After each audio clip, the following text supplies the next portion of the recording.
spark, get flooded from the darknet, flooded from the deep web, keep it a secret. Every exchange, got the nerdy brains trading on the frequent.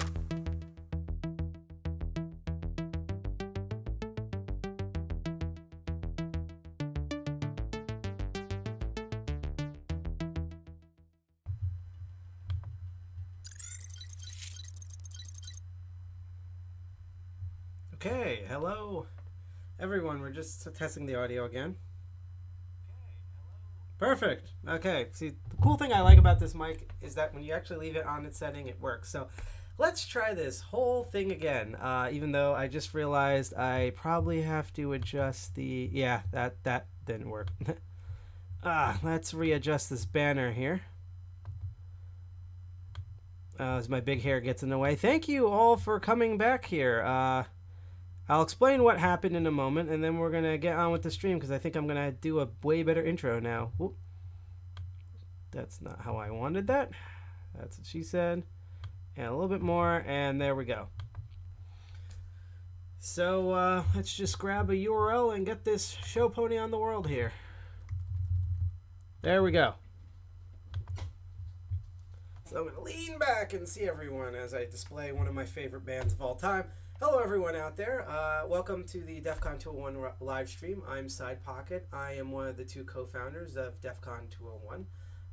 DEF CON 201 is a computer hacker and tinkerer and maker group that exists out in Jersey City, New Jersey, or Jersey City, New Jersey, as I don't do a fake accent.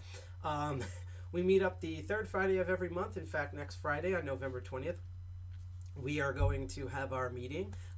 We posted a ton of details about that. Go check that out on our website. It's a lot of fun. If you want to know more about us and our other shows and like what we do, you can go to our, let's see, the camera's at an odd angle, our website at defcon21.org. You could go to defcon201nj on Twitter, or follow us on Instagram and Mastodon and all the social medias down there. If you go to our website, we have a whole list of them. In fact, what I can do, because I keep forgetting this, is we are testing out a link tree. So if you're in chat right now, not Linktree, Linktree dot ee/DEFCON 201. So if you go to that link, that has all of our websites, social medias, and blogs all listed in a row. This show, at this weird odd angle, is called Crypto Barons, and that is where I, Side Pocket, one of the two co-founders of DEF CON 201, with my physical blockchain that I've borrowed from our other co-founder, G.I. Jack, who is not on the camera right now, but will probably bomb the camera at some point. I'm very interested in cryptocurrency and blockchain technologies, but while we do get a little bit of like the marketplace, and we are definitely going to get into the community aspects, I am highly interested with cryptocurrencies and blockchains as technologies. So we cut through all the bullcrap, we cut through all the snake oil salesman stuff, and we tell it to you how it is. If there's code, like if it's open source, which blockchain should be open source, and cryptocurrency should be open source, we go look at the code. We try to get certain programs running. It's just a whole lot of fun as I'm remembering to do something. So if you might hear a Windows beep, that is just me setting up something before I forget. Oh. Yes. Okay. Perfect. Awesome. So what happened was we tried to stream at the normal time, and then we have... See, the weird part is the computer we have only has 2 USB ports, and so this guy was our multi-port, but as you can see, this guy's probably seen better days, and basically it crapped out. So we're going to now look into either getting a new one or supporting an alternative one in the future. So that's what happened. We're now running the show. I will say, if I talked about DLive earlier, if I talked about DLive earlier, I wonder why the incense stuff is not coming up right now. Might have to do a refresh. Let's try that real quick. But that I originally said if you're on DLive, we're gonna do the lemon drops. We're still gonna do those, but I'm gonna push them back an hour. So now they're gonna happen it's gonna happen at 10. So we'll see how that whole thing goes. So tonight, the reason why we're at this odd angle, we're at a Master of Unlocking type angle, because we're not trying to be End Commander and like being up with the Space of God and stuff and hack all End Commander, which happens every other Wednesday. Instead, the reason why we have this angle is because we're going to be doing stuff where I'm going to point this thing to where my crotch should be, but instead there'll be a table, and we have a bunch of cool stuff to look at. And we're going to start with unpacking a piece of hardware that I didn't think we'd get for a while, but G.I. Jack was impatient and he got it for himself, so we're going to do an unboxing of it, and then we're going to take a short break and we're going to go into the meat and potatoes of tonight's talk, which is about how blockchain and cryptocurrencies are being used in social media, including making new social media platforms. So, if you're on Facebook or Twitter or TikTok or MySpace or Friendster or ICQ, there are these new D-apps or decentralized apps, from live streaming to chit-chatting to doing trading, sharing photos, all sorts of things that are currently leveraging blockchain technology, and we're going to look into those. So before I go on, you also might notice that for some reason why the incent is not going off. If you're wondering what incent is, we're going to get into that in a moment. I actually think that's because there's a glitch with the actual incent system itself, which I'll look into on our break. But you'll notice there's a bar at the top. Well, there is we are, up until November 30th, we're going to be doing a charity run, and we're going to be raising funds for the Rape, Abuse, and Incest Network. I know that's a whole lot of baggage right there, but hear me out. As you haven't looked on the internet or you haven't been paying attention to this year's election in particular, human beings are awful. So unfortunately, human beings do a lot of terrible things that shouldn't be done to other human beings. Like, I'd rather do terrible things to computers. Let's leave people out of this for the most part. And as hackers, we like to, if we can't solve a problem, we at least try to mitigate a problem or obstacle. And so the only way through that is through social change. It's through outreach programs. It's through education and counseling. And that's exactly what RAINN, RAINN, the Rape, Abuse, and Incest National Network does, where they have their own hotline for people who have been sexually abused.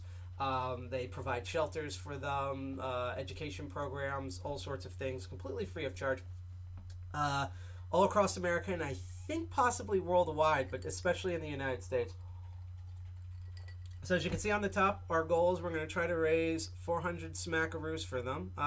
We've had a generous start, but I think we could push this up a bunch more. Now, if you're a millionaire or whatever and you want to donate $20, $50, $100, that's amazing, and we're going to worship you forever. However, if you can only spare, especially since I know it's COVID, a lot of people are laid off and wallets are tight, including mine, but if you have $1, $5, $8, $10, all that counts towards the system here. And a couple of points before we move on, we're using Tiltify, which means we don't touch the money. Tiltify, which is a 501c3 organization, touches that money, so you never deal with us. All you have to do is just deal with the Tiltify link.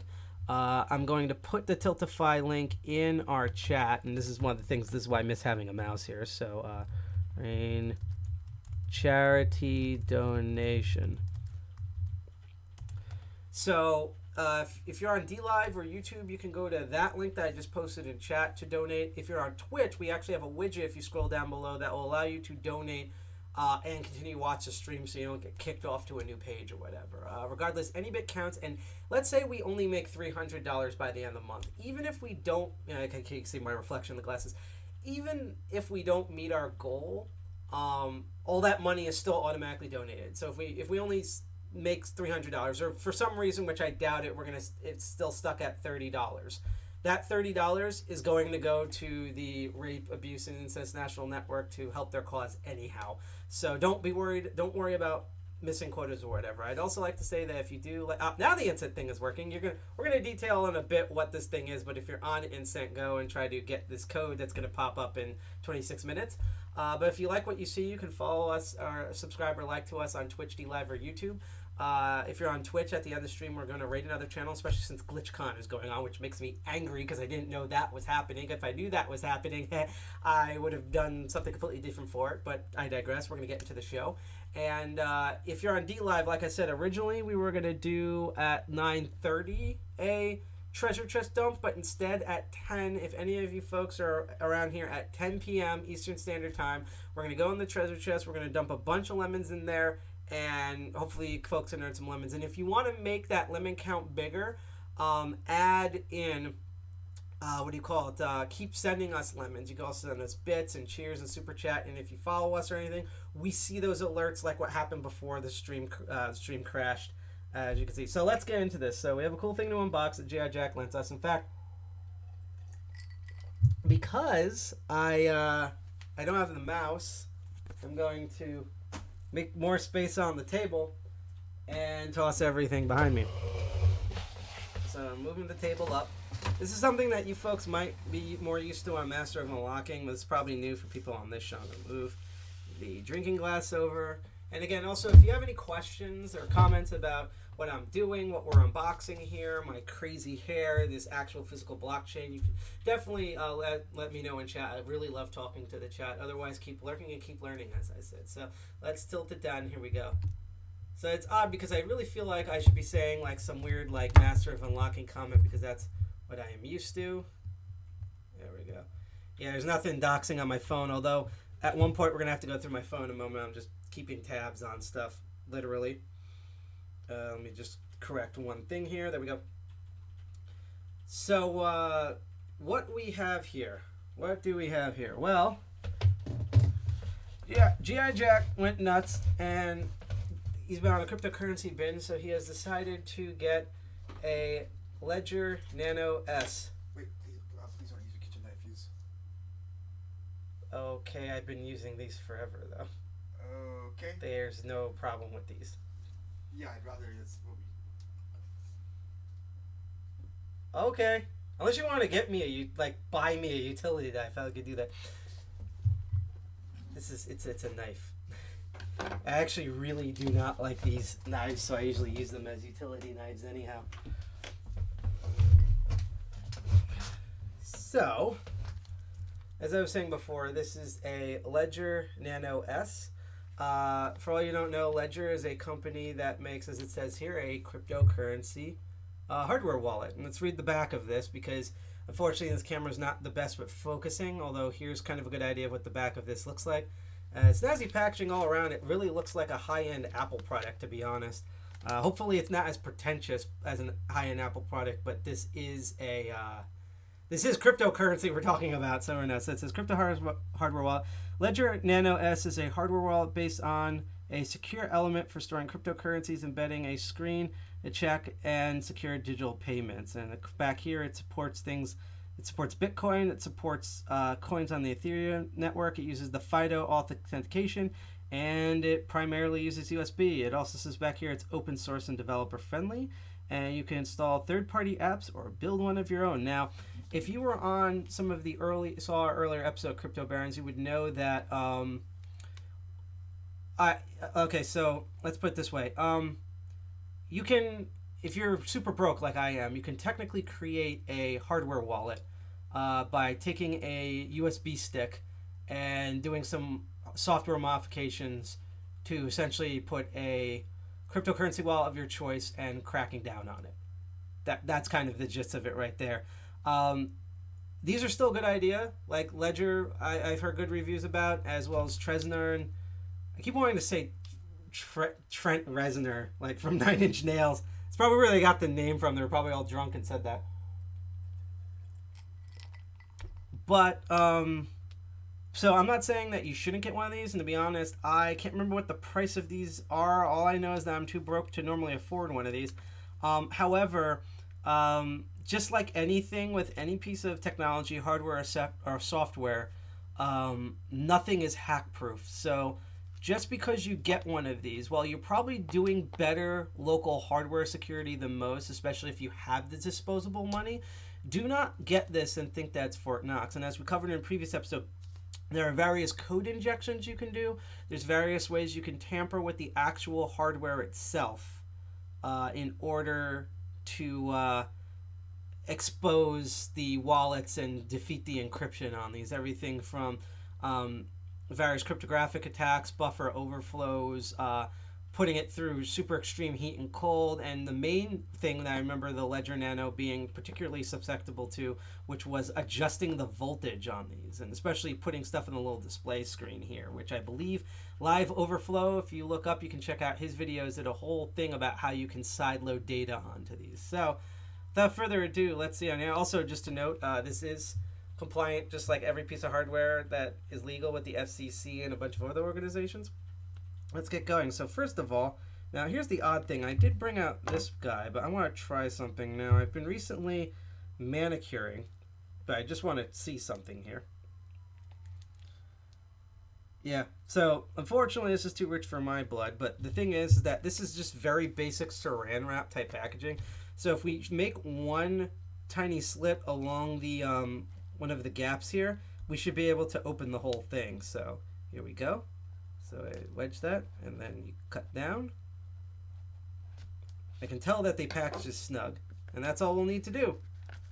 See, I told you, this is like one grade above like saran wrap that you get for like putting food away. Now, I'm not saying that's a bad thing. I'd rather have something like this than what they do with a lot of modern day electronics where they like shrink bolt wrap an entire thick plasticine on it. So you literally have to go in with the jaws of life and destroy the entire packaging in order to get what you want. I'm looking at you, SD cards, batteries, and a bunch of other unscrupulous crap. So we're going to now slide this top cover up. Probably a giant spider in here. Doo-doo. Oh, it's kind of like a wedding ring. Actually, when you think about the way the packaging is, it's like if you got a piece of jewelry and it's like, hi, you're in my... it's like, Juliet, do you want to start a slush fund with me? It's like one of those things. So we have this nice, like, foam backing here. And we're going to take the hardware wallet out here. And I'm going to put it on the side. We're going to look at that in a moment, but I kind of want to see the rest of the packaging. So I believe this foam comes out, and there's probably other things underneath. So here's the... actually, let me tilt this up. Here's the little foam box there. This is good packaging to reuse. And there's like a little black cover top here. This is very much like jewelry packaging. It's kind of neat. Also another... Apparently, Ledger really likes black holes and black holes. That's all I'm going to say. So we have a little welcome to the Nano Ledger booklet here. We're going to look at that in a moment. Underneath here is the USB, and this one is the micro USB cord. Which is common still on most phones. I believe Ledger now makes a USB Type-C version, but apparently this is not the one that was ordered. And the other stuff in here, we have a nice little, like, it's sort of like a little zip tie thing that you can, I guess, wear around your neck to carry this. Like, you're some super Chad and you're carrying it around like this somehow is like, the key to the White House and you're wearing it around your neck, so it's like all that. And then this thing, this is interesting. I guess this is for like, what is this for? My first thought was this is an odd earring. I guess this is to put on your keys, maybe? It probably is, because here's the other part of like a key ring here. So this is like what you would normally like see your ring to put keys on, and then I guess this is like a really fancy way of attaching this guy to carry it around with you. So that's all sort of like the wearing accessories and charger. Now we have the little Nano S Ledger little fold-out memo here, so I'm gonna open this very carefully because I basically want to give it back to G.I. Jack as if everything's open and not destroyed. Did you notice that everything sucks? No, so it says, did you notice there is no anti-tampering sticker on this box? A cryptographic mechanism checks the integrity of your Ledger's device internal software each time it is powered on. The secure element chip prevents any interception or physical replacement attempt. Ledger devices are engineered to be tamper-proof. Now, they really should say tamper-resistant because, as Dark Tangent could tell you, or DT, the guy who runs DEF CON 2.1, he runs an entire village called the Tamper Evidence Village. And between that and all the other unscrupulous hackers, I always get wary about any company that refers to any of their products as tamper-proof, because proof implies that it's like 100% in fallacy here.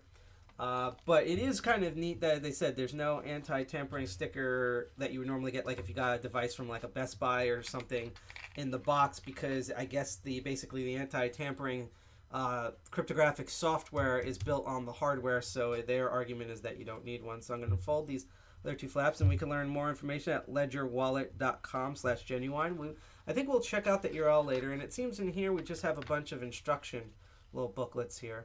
So there's and I'm going to do this so I can put it back in reverse order, because I'm really used to unboxing video games. There's was there anything on the back of this card? Nope, it was blank. There's a getting started card right here. And let's see, thank you for choosing a Ledger project.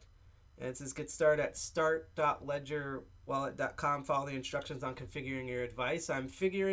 My thought is that it probably kind of works like one of those YubiKey authentication tokens, where you probably have to plug it in while you do stuff with the website, and that it sits up. So this is interesting here. So they give you so the rest of these are they call them recovery sheets. This confidential document. You store this in a safe place, but I can actually show this because there's not anything written on them. What it is again, like any cryptocurrency software wallet, it's going to give you a list of, in this case, 24 different passphrases that are generated from a main passphrase key that basically all cryptocurrency wallets use. And you basically, the idea is you would write this down so it's not stored on a file, it's stored on a piece of actual physical piece of media, and they give you 3 of them just so you have backups, and then you sort of store this away. And that way, if you have to recover your wallet, you can enter all 24 words. And if you have a bad memory like me, you would use these. The giant issue with this is, since the box isn't tamper resistant, it's vulnerable to replacement attack, or they just replace the entire stick with a backdoored version. Yes, that is one of those things here where it's like, that's also one of the reasons why we're not plugging this into the streaming computer, because, we don't know if someone may have swapped this out with like a tampered unscrupulous one, and it's like literally, it's like, there's the term man in the middle, and it's like, I guess that would be sort of like man unzipping his fly in front of your face sort of attack right there. So that's one way to look at this. So anyhow, I'm gonna just very carefully reassemble this part back, and then we're gonna look at the actual wallet here. So it's gonna be like outside of my fingerprints, obviously, because I'm not wearing... I did think of wearing, I have white work gloves, and I did thought of wearing them as sort of like a, fancy, type of thing, but, again, I'm used to doing video games, so this will be kind of proper. Obviously, actually, let me do that while I'm thinking about it, because I'm so distracted by you folks. By the way, if anyone has any questions about this unboxing, or what I'm looking at, or just, how much the stream crapped out earlier and stuff, let me know in chat. Otherwise, keep lurking, keep learning. And again, we are, I should actually just fully copy and paste this. We are raising money for the Rape, Abuse, and Incest National Network. I know that's a very low term here, but if you're in Twitch, you can scroll down to our widget to donate. Again, $20, $50 would be amazing, but $1, $3, $5 would be amazing too. Any amount would just help. And for everyone else, here's the link again that I just posted in chat. It's for a really good cause. The cause is people who have suffered from sexual abuse. Any of your donations will help to alleviate their suffering, whether it's their toll-free call number that works nationwide, or the various online chats they set up, rehabilitation centers, both remote and in person, educational information about sexual abuse and date rape, things like that. Fun subjects. So, all right. So, let's speaking of fun subjects, let's look at the wallet itself. So, this is the Ledger wallet here. It's all gunmetal outside, schmancy. And I like this. This is like a super... Let's look at something else. This is a super matte texture, and Microsoft should probably learn something from this texture, because, as you folks probably know, the Xbox Series X recently came out, man.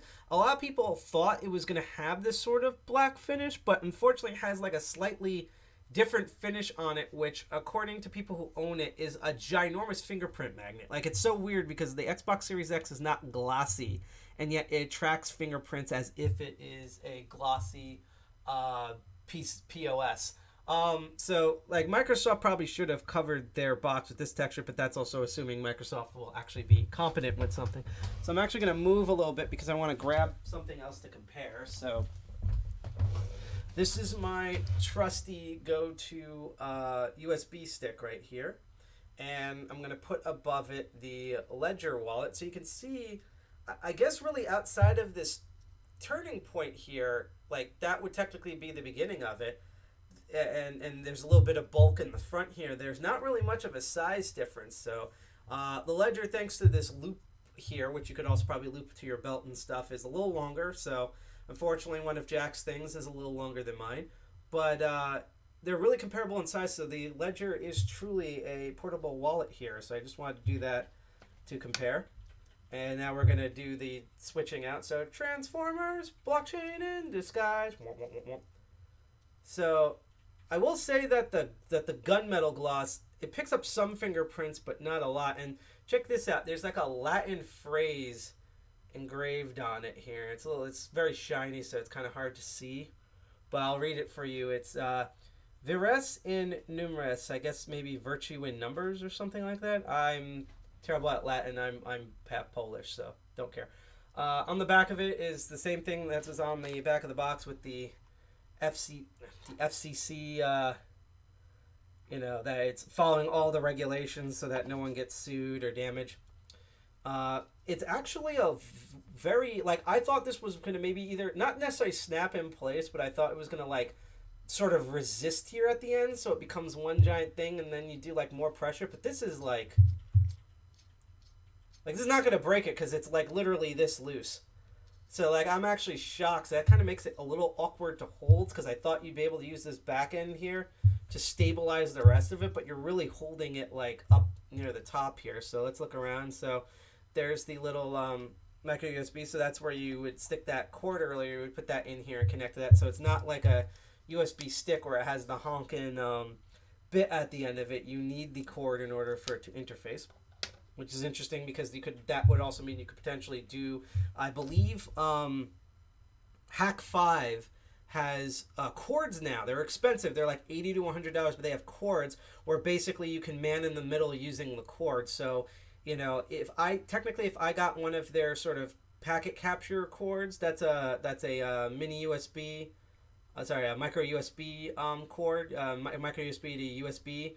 And swapped out with Jack's, and he didn't notice. Like, even though I believe it'd be encrypted, I could actually capture all the intercepting data on this. So, ironically, so it looks more advanced than this, but honestly, like, this is you would have to actually, like, change this whole thing in order to do something, because unless you put something in the middle here, which would be kind of noticeable, you wouldn't really notice the stick in here. This, not just the device itself, but I could, again, do sort of man the middle with the cable here as well. So that's fascinating.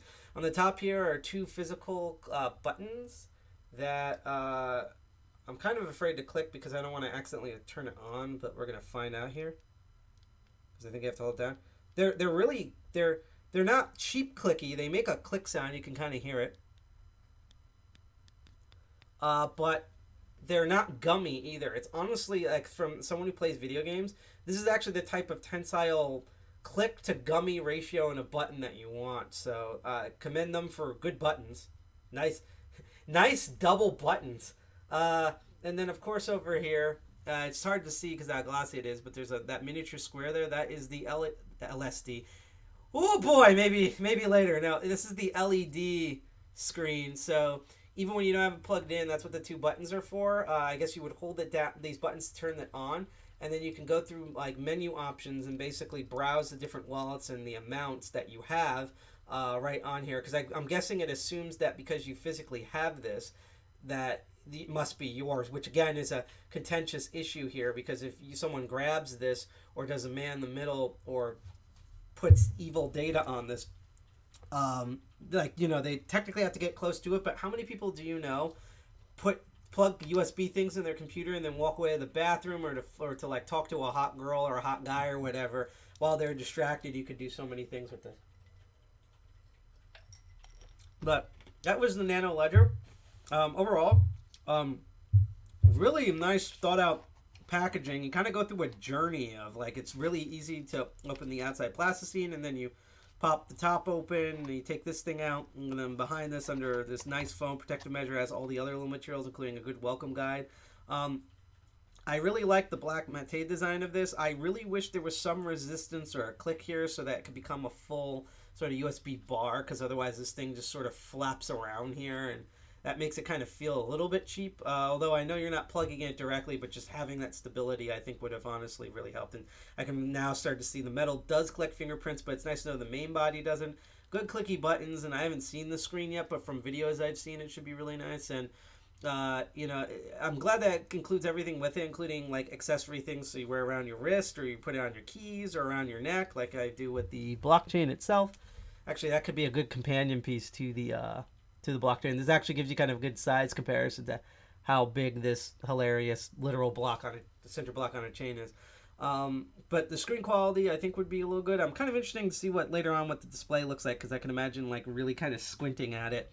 I don't know how big the text type is. It always seems like it's readable on videos, but that's because like they have the camera like this far in, like holding it out to here, like away from my face, like this distance. I don't know how legible this would be, but overall, there's worse hardware wallets out there. And again, if you're really cheap, you can literally take a USB stick like this with probably more than 120 gigabytes, although this is probably the minimum. Stick a wallet on there, do modifications. A couple episodes back, we did a whole thing on cold storage wallets, including going over hardware wallets that we didn't physically have at the time. But yeah, so I think it's neat. GI Jack's going to probably use this for a while, and then I'll probably force an opinion at it. And there's a little, by the way, also note, it's not snug when this flips over. There's a little bit, you might be able to see, is when you flip this, there's a little bit, you can see my thumb maybe, of space at the top here. So just be wary if this is in your pocket of like lint and other materials that could clip in at the top. So it's not flush. And I mean, technically you would have to do that to curve in, but even when I'm looking at the curve in part, they just left really lots of ample room at the top. So just beware of that. That's kind of a bit of a design flaw in my opinion. It could have been a bit more snug.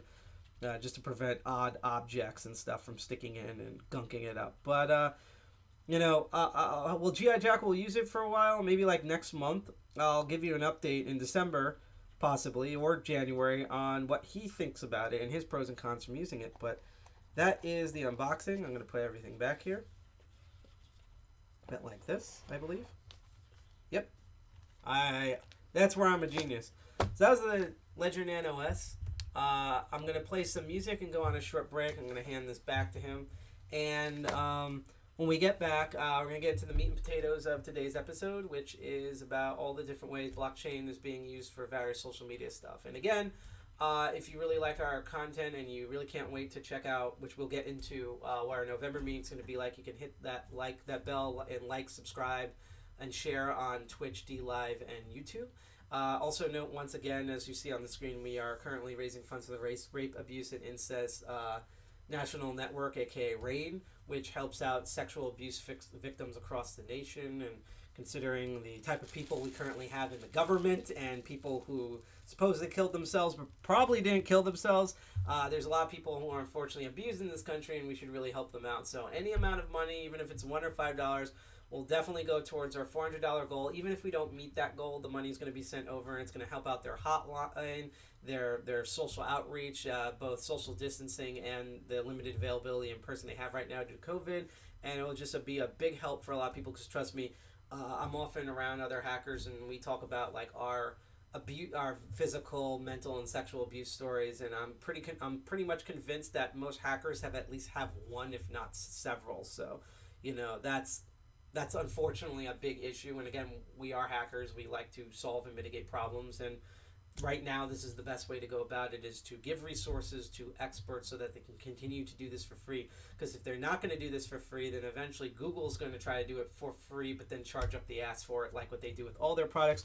Or their products will just not work, like Google Stadia. So anyhow, I'm going to go on a quick break. You're going to enjoy bits of music here as I set up the other part of the stream.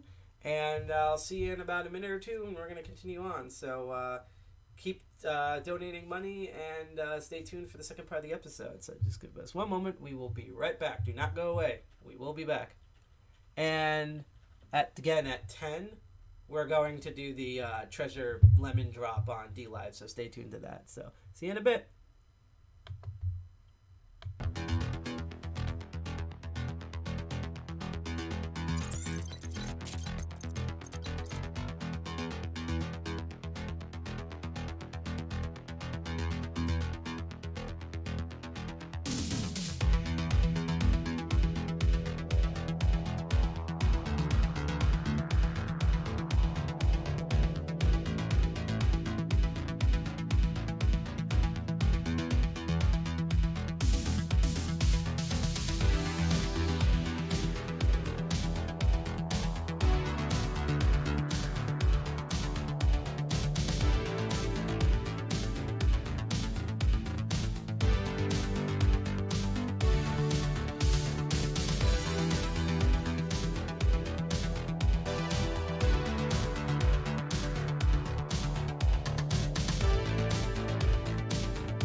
Hello, everyone, again. We are back with the Crypto Barons live stream, and it's also reward time in 25 seconds. Again, I will explain that when we get there, because we are going to get there. So, before I go on, just real quick once again, this is Crypto Barons. I'm Side Pocket. I am one of the two co-founders of DEF CON 201. We are a computer hacker group that exists in Jersey City, New Jersey. Yes, that nebulous place. We normally meet every third Friday of the month, and in fact, next Friday on November 20th, and I'll give details in a moment, is our next meeting, which will be live streaming at 6 p.m. We have a lot of awesome content for it, but if you want to know more about what we do and some of the other shows we put on our live streams or anything about our social media, you can go check us out at defcon21.org. You can check us also on a lot of social media, especially our Twitter at defcon201NJ. That's 201, by the way. Or find us on Instagram, GitHub, Mastodon. We're on all sorts of things. If you go onto there on our website, we have a whole list of them. We also actually are just testing out a link tree, which will be the last time my hair takes up the entire camera, I think. So, so I'm going to type that in here, link tree. DEFCON 201. If you go to that link, it will list all of our social media websites and blogs that we currently have. So again, welcome back to Crypto Barons. Like I said, that was going to be a short break. We are a show that airs every second and fourth Saturday. I am not on cocaine. It's just for some reason every time I live stream, my nose gets really dry and the boogers go crazy, and I'm like, and I look really odd on the stream, which I guess helps my likability on here. But yes, what we do is we like to look at cryptocurrency and blockchain technologies as technologies. So even though we are going to cover a lot about like social group aspects as well as a bit of like finance stuff, what we tend to do on the show is we like to look at code, we like to try to run programs, we like to see cool implementation technology, and if there's snake oilness in it, we cut through that bullshit and tell it to you like it is. So let's get on with what today's theme is going to be today. And it's still going to be at this odd angle, but bear with me because normally I'd be back here with the mouse, but that's not happening on our current setup. So here we go. So let's get into the browser here, if I can. There we go. So this is the DEF CON 201, and I just realized something here. So I'm going to do this. Gotcha. So this is the DEF CON 201 homepage here. I just want to do one last quick bit of setup while I'm thinking about it. It's again at defcon21.org. As you can see on social media, we have a meetup page, Facebook that we kind of barely use, but we're sort of revamping it. Twitter, Instagram, Mastodon, GitHub, just a whole bunch of things. And I'm going to actually click on our news section, where our blog is. And right now it says November 20th to be announced. We wanted to update it today, but we're probably going to more update it tomorrow. Let me try to do this. We're going to update this tomorrow because we do have what our meeting's going to be. And we've called this November's meeting this Friday, November 20th, Back Orpheus 2020. If anyone gets that reference, please let us know in chat what that reference is because it's absolutely freaking hilarious. Let's see. Just try to check something. Okay. So anyhow, so yeah, we have all the information here. We have it didn't load. We have an amazing, like truly fantastic list of speakers. Why is this on? Hold on. What just happened? Hold on a moment. Should be capturing. Why is it doing this? This is. Oh man, don't you love this? We're. There's the whole hacker elites thing, technology crap, and for some reason we can get the technology right. We can't get the elite part right. So just hang on a moment. I know exactly what the problem is. Basically, OBS got confused, and bam! Now it's displaying properly. Okay. There we go. I solved the problem for once. That was a weird sound. So yeah, this is our... Or it should be changing over any moment right now. Let's refresh this. So yeah, This is the blog for our current meeting. It's going to take place on November 20th. That's next Friday, or this upcoming Friday, starting at 6 p.m. We're going to try to end it around 10 p.m., but we literally have an insane list of speaking stuff just to throw some stuff out there. And we're going to get right into the topic. We're going to have an awesome pre-show from one of my favorite ever talks from Besides Las Vegas, which is about pwning mobile porn apps and all the exploits going on there. We have... we're going to make some announcements. Then our good friend Alex is going to talk about how he hacked Grindr and all the biggest problems with GPS locating dating apps.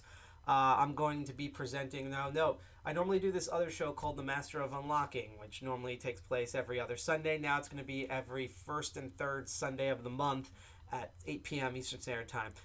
Because of the way the scheduling originally worked, I talked about how there was going to be 3 Master of Unlocking episodes. There will be no Master of Unlocking tomorrow. There won't be one this Sunday. There will be one next Sunday on the 22nd. And if you go check out our meeting on the 20th, I'm going to be doing a small section where essentially I'm designing a lockpick set for sex workers to be used out in the field. It sounds kind of an odd concept, but I'm going to explain why a sex worker would need to have lockpicks, as well as like why current pick sets are not really ideal to the type of work that is done during that. And I also just realized the new issue, so I'm going to resolve that. This probably came from the rapid shutdown I had to do. So let's figure this part out. So let's see. We have that video capture. This is very strange. Hang on here. Okay. Oh, I see why. Keep moving this down. And one more. And now you can see me in my giant hair. Yay! Okay, now that we are firing on all cylinders. So yeah, I'm going to be doing that. And then our good friend Ali is going to be talking about how you secure your nudes. And even if you have no nudes to secure, it's just a great way to know how to like encrypt and secure your own data on your hardware. Then we're going to have an awesome talk by my friend Luna. And then we're going to hopefully be announcing a really cool new tech platform that hasn't appeared yet. But cross your fingers and keep in tune. We're going to hopefully make that announcement from friends of ours. That's really amazing. And then we're going to have 2 groups talk about how they virtualize their, like, one works at a strip club. The other does, like, intimacy meetings and how they've had to deal with COVID and thus virtualizing their platforms. And then we're going to get to the meat of it, where we're going to have a bunch of sex workers complain and talk about the issues of online censorship, not only that they're going through, but how it's going to creep in and has already creeped into YouTube, Twitch, if you haven't noticed, with the whole DMCA takedowns of all the music and stuff. Everything that they've done to censor sex workers with Sesta Fosta and Earn It is now, because that worked, now they're putting in everything. They're putting it on Twitch here. Eventually they're going to go after D-Live. They've gone after Gab, even though I don't like them. Twitter, YouTube with the COPPA Act, which is the sister to the Sesta Fosta Act. And we're going to let them talk about all that. It's going to be really fun, so don't miss November 20th. But we're going to do that when we get there. So, as you probably have known, let's go back to our main website here. There's been a bunch of, platforms over the years. You have Facebook, and I mean, these are the more, I call this like the modern age, and that's slowly changing because I think Facebook's probably going to drop off the face of the earth soon. We have Facebook, Twitter, Instagram, some people are floating around Snapchat, TikTok's the new thing because all the new stuff is from China. You have a bunch of those, but what's really fascinating is there are now social media platforms where you can do the same sort of stuff. You can chat, you can share pictures, you can share naughty videos, you can talk to other people with your voice, with your text, with your face, with your butt, all these sort of new platforms, but they're actually are using blockchain technology as their backbone. And so that's what we're going to be exploring today. It's going to be similar to, we did an episode a couple episodes back called It Came From, and we have a new incent going on, called It Came From the Dark Web. And, no, not came from the, well, we had, came from the dark web, and we had all the privacy coins.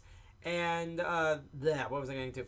And the crazy thing about them is that, so those episodes, we basically covered a bunch of different stuff for rapid fire, and that's going to be a similar type of episode. So unlike last time where we mainly focused on one main thing, the terribleness of the Brave browser, we're just going to go through a bunch of different ones. We're not going to cover all of them because that would take way too long, but we're going to go through some very interesting ones that I found.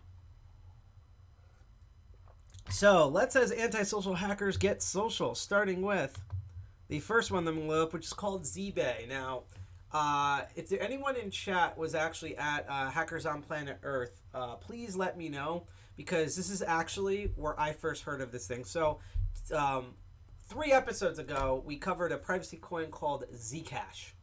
And I need to really adjust the size of that. That's what she said too, but I really need to adjust the size of this guy up here. Let's try to put this on, because the thing is, I want to use this for that's more reasonable. I want to use this for our main meetings, and that covers way too much of the screen. So hopefully you probably still got the code, but now, you know, it's not ridiculously stupid huge. So that's where I first heard of ZBay.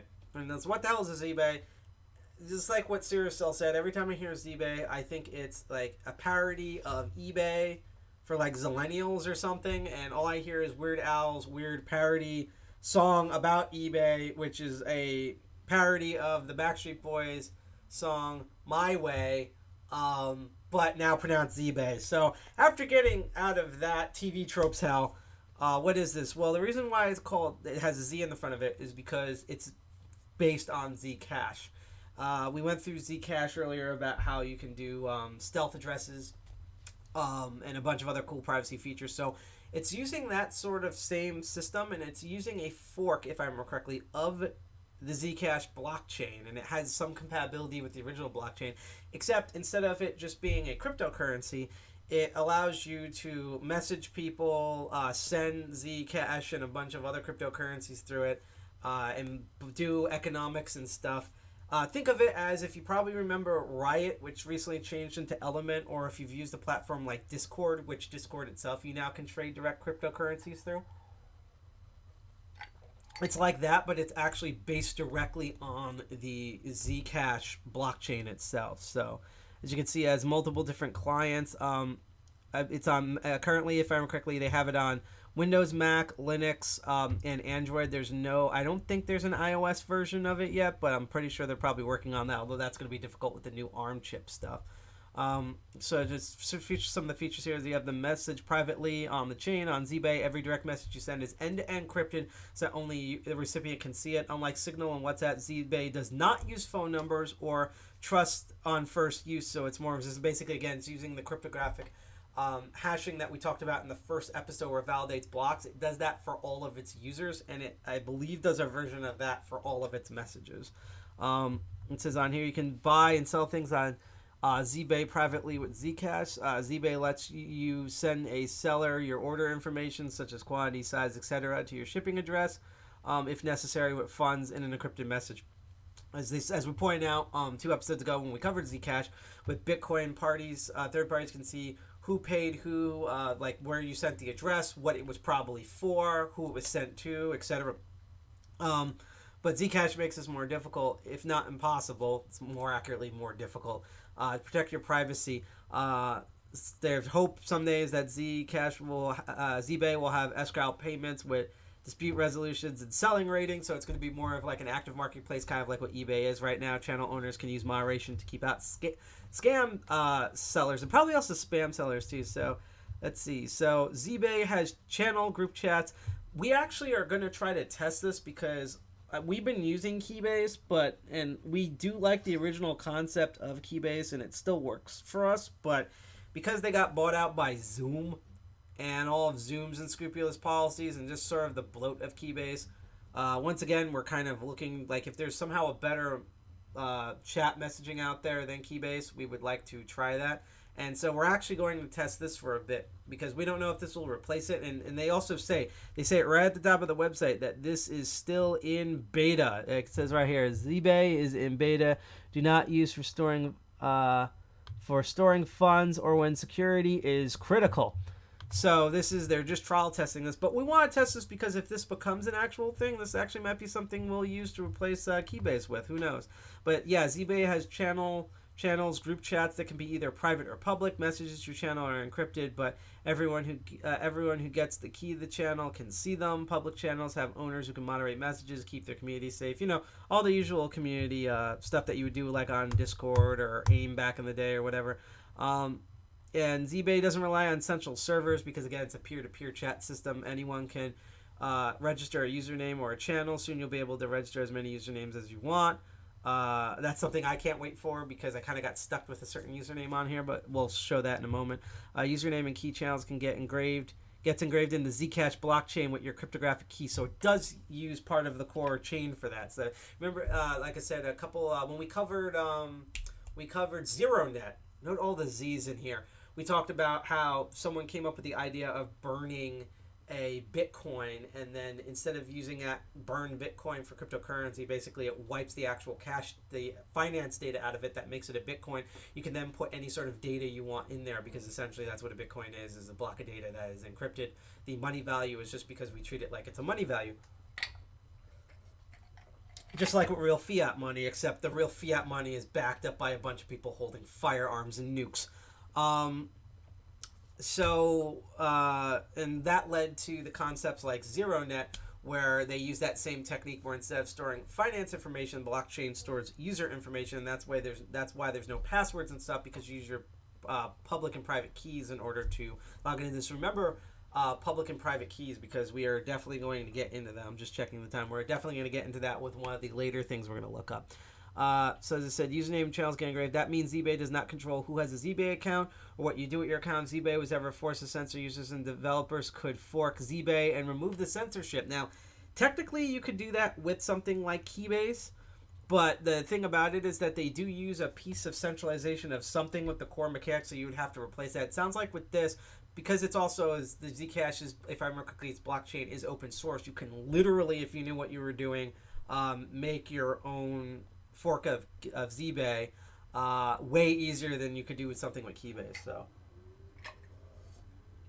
and they're like, don't take our word for it. ZBase is free and open source. We're going to check that in a moment. So independent researchers will be able to verify that ZBay is what it does. Only you control the cryptographic keys and read private messages. ZBay changes in an annoying or unethical way. Any developer in the world can change ZBay's code and publish a better version. You can easily move your username data and messages to the new version. And once again, it's powered by Zcash. ZBay stands on the shoulders of giant central servers. It uses Zcash, a privacy-focused cryptocurrency that we covered 3 episodes ago, with a world-class team of experts in cryptography and privacy prevention. So, to do the gist of it, because we're gonna look at the code and then we're gonna try this out in a second, because I already downloaded and set this up. This is a messaging and e-commerce sort of, like, think of it as like eBay combined with like a Discord, a Keybase, or an Element, all in one application. But instead of it being direct peer-to-peer with its own encryption, it uses the encrypted blockchain that it's been hardened on Zcash in order to use system. Hence why it's called ZBay, because it's based after Zcash. And this is something I've been really excited. I was actually counting down to when we would cover this on an episode. So we're going to quickly look, because as they said, you can go to GitHub for ZBay app, and the current client, the beta client, is called ZBay Lite. I'm going to actually post that in chat. We also, if you are on Twitch, you can scroll down below and see that we should have, if I remember correctly, a GitHub widget, and we have this code pinned right there at the top for you to look at, so you can look at the code without having to leave the stream.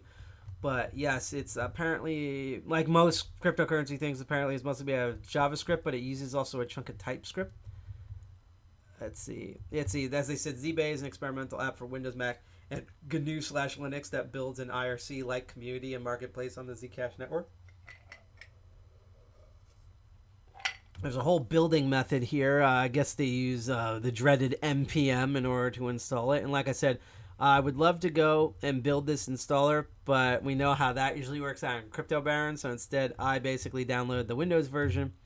And now we are going to switch over to, let's see here, to the display capture mode, which is going to look, I'm actually going to load ZBay first, which is going to make everything look a little crazy. So I apologize in advance. Wow.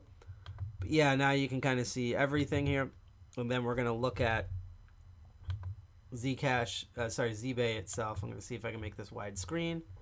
So this is neat, right? So it's like, welcome back and sign in. Now, normally when you click on a sign in, it should display like a username and password. Well, this is nuts. When we click sign in, instead it syncs itself to the blockchain because we have the private key hosted here on the machine. So once it properly syncs, and that might take a little bit just simply because we are live streaming, it's going to load directly into the interface, which in my opinion, if you're very familiar with, it's a lot less like Discord, but if you're familiar with Element, which used to be called Riot, it has a very similar setup in terms of what you're going to see in a moment, that all the usernames and groups and stuff are on the left side and the main chat area is on the right side, and you have a little menu hamburger option thing. Or if you're familiar with Keybase, very similar setup to those chat client programs. And again, this is blockchain, so this is going to take a moment. So if anyone has any questions in chat about us loading Zbay or my crazy hair or the actual blockchain I'm wearing or what DEF CON 201 is or the uber elite hacker stuff we're going to do on November 30th, please let us know in the comment section,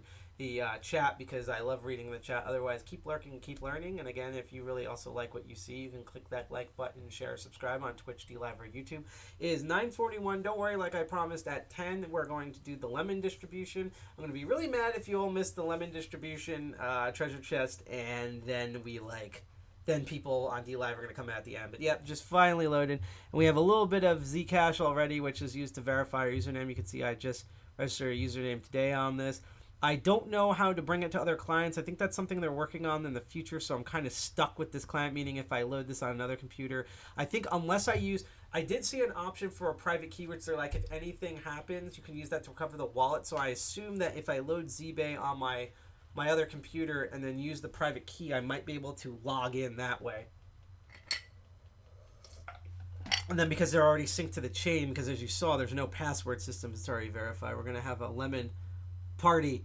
Yeah, no, literally. I mean, maybe eventually the P-tapes will get out, but it's not going to be on this channel. If you do have them, send them to us, because we'll do what they did with the Apple Store thing and probably not send them to Giuliani, but post them on a PeerTube or something and then send them over to the FBI, because everyone needs to see that. No one wants to see it, but everyone has to see it. It's one of those things. So you can see the Zbay channel, and then there's a store commerce channel over here. I can invite friends up here. I can also, again, I just started this, so I have no friends. If you're on Zbay, I'm all alone. Please come and help me get friends to chat with. But yeah, we can go in here, and as you can see, there's different categories. There's BBC Earth. There's someone's trying to sell some sort of painting here. I'm going to go. There's also a find channel section. I don't know if that brings up a search bar or not, but I am going to click on it. Oh, you can search. So I'm just curious. Let's see. Hacking, maybe? No options pop up. Hacker. Nope. Okay. Let's try something really generic. Tech. No. Oh, hold on. They have pound signs in front of them. So let's see. So maybe. All right. So there's kind of a limit here, but there's a master list that shows up when you just click here. So you have I guess that's the Bayonne channel. The What A channel, probably also the Bayonne channel. Public, Anarchy, Hell, aka 2020. PlayStation 4, okay, so we have some gamers on here. Rust, because those people. Mars, I guess Zbay connects to Mars. Cryptography, electric bikes, and electric cars. No electric skateboards yet, so we'll see. Well, Jack might have to create that channel. It'll be the czar of the electric skateboards. Oh, let's actually check into privacy, see if anyone talks on there. So we're going to join the channel, discuss privacy, security, and freedoms. So we have my freedoms. So we're just going to be sup. Again, it actually reminds me of a peer-to-peer thing that was built on the DAT protocol, which is something that not on Crypto Barons, but I do want to look into DEF CON 201 stuff, and I believe it was called Cabal. And this is much more advanced than Cabal, but it reminds me of a very similar system here. So just because of my limited stuff here, I will look at the options section real quick, but I just wanted to give just Zbay. So there's settings, info and invites, notifications, every new message, and the mute button. Just want to quickly check info. So that's there's a giant invite key to the channel, which I can copy and paste. That I'm not going to do right now, just simply because we have a lot more to cover. But that basically, if I can change everything back, because we're gonna probably flip over again before tonight's over. But that was eBay. So I'm honestly kind of impressed with how smooth everything. Again, usually when we do stuff on crypto barons, unless it's something like Bitcoin or like direct Ethereum or whatever, it's usually just like badly coded, like most open source stuff. But so far for a beta, I haven't had it crash on me. As you can see, it took a little bit to sync to the blockchain because blockchains, I mean, it's the entire Zcash blockchain, so it's already kind of it's not Bitcoin levels, but it's pretty big. That's what she said too. But yeah, once it got synced, everything ran smoothly and such. Just obviously it needs more users, and of course it's in beta. So if you do want to check it out, I'm actually going to post the link to the project here. It's at zbay.app. I'm going to post that in the chat right now. So if anyone who's watching wants to check it out, you can do so right here. And let's go on the road, because that's not the only thing that social media has done. So what else? Actually, what we're going to do is I'm going to skip ahead a little bit, and we're gonna come back around to that, because that's going to involve something kind of really special. So probably one of the earliest ones that you may have heard of, which we're actually going to revisit in a moment, is called Steam, or Steam It. And it's not like Steam, like, I just want to make sure I'm not like frozen or whatever again. Let's see. Okay, everything works. I was just frozen on the browser part. Yeah, I'm just frozen on the browser part for no reason, so I'm just going to reload that. Anyhow, going on. So yeah, we're not talking about Steam like Valve Steam, where you can play cool video games. I wish. Steam, and you can kind of see the little DLive ad over here, because there's kind of some links in with that, is that Steam is now, I believe, owned by the same people who do Tron, which also means DLive, which we covered on our third episode, Crypto Barons, and we're going to revisit at the end, and it's 9:47, so in about like roughly 15 minutes we're going to do the treasure chest thing. I doubt we're going to get anyone for it, but we'll find out. But yeah, Steam It, its core base thing is that Bitcoin burning system that I talked about, that cryptocurrency burning system. Except the main pitch that it does is that while you can build applications on top of Steam It, its main function, as you can see here, and obviously it's popular in East Asian countries, particularly Korea, is blogging. So let's see, someone's talking about COVID here. We can click on that. So what a lot of people do, particularly on Steam It, is that they create their own blogs, and for some reason that did not load.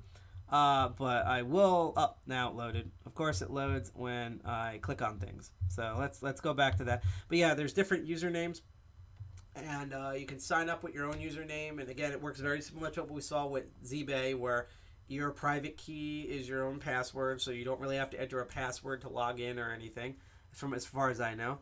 And you create a blog, and you have posts, and you can create small communities and stuff. And it's very much like a what's that terrible thing that no one should make websites on? It's very much like a WordPress or something like that. Kind of like a mix between a WordPress and like an old school forum from back in the day, like a live journal or something like that. Except it's on the blockchain, meaning once you make a post, no one theoretically can delete it, because it's decentralized and encrypted.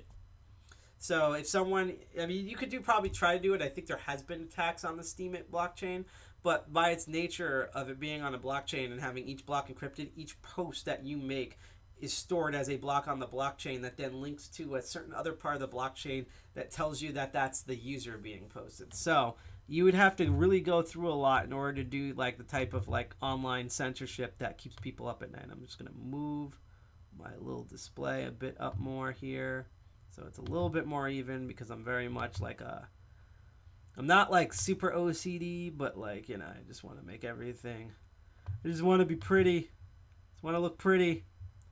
I'm so pretty. All right, there we go. So that's Steam. It's kind of like the granddaddy of things, and there's a bunch of things, a bunch of platforms where it's built, where it's actually people have built stuff on it, and we're actually going to jump ahead here and show off one of these, and that is DTube. So you're probably watching on DLive, and you probably know what DLive is, but what is a DTube? DTube is based off of the Steam platform, the Steemit platform.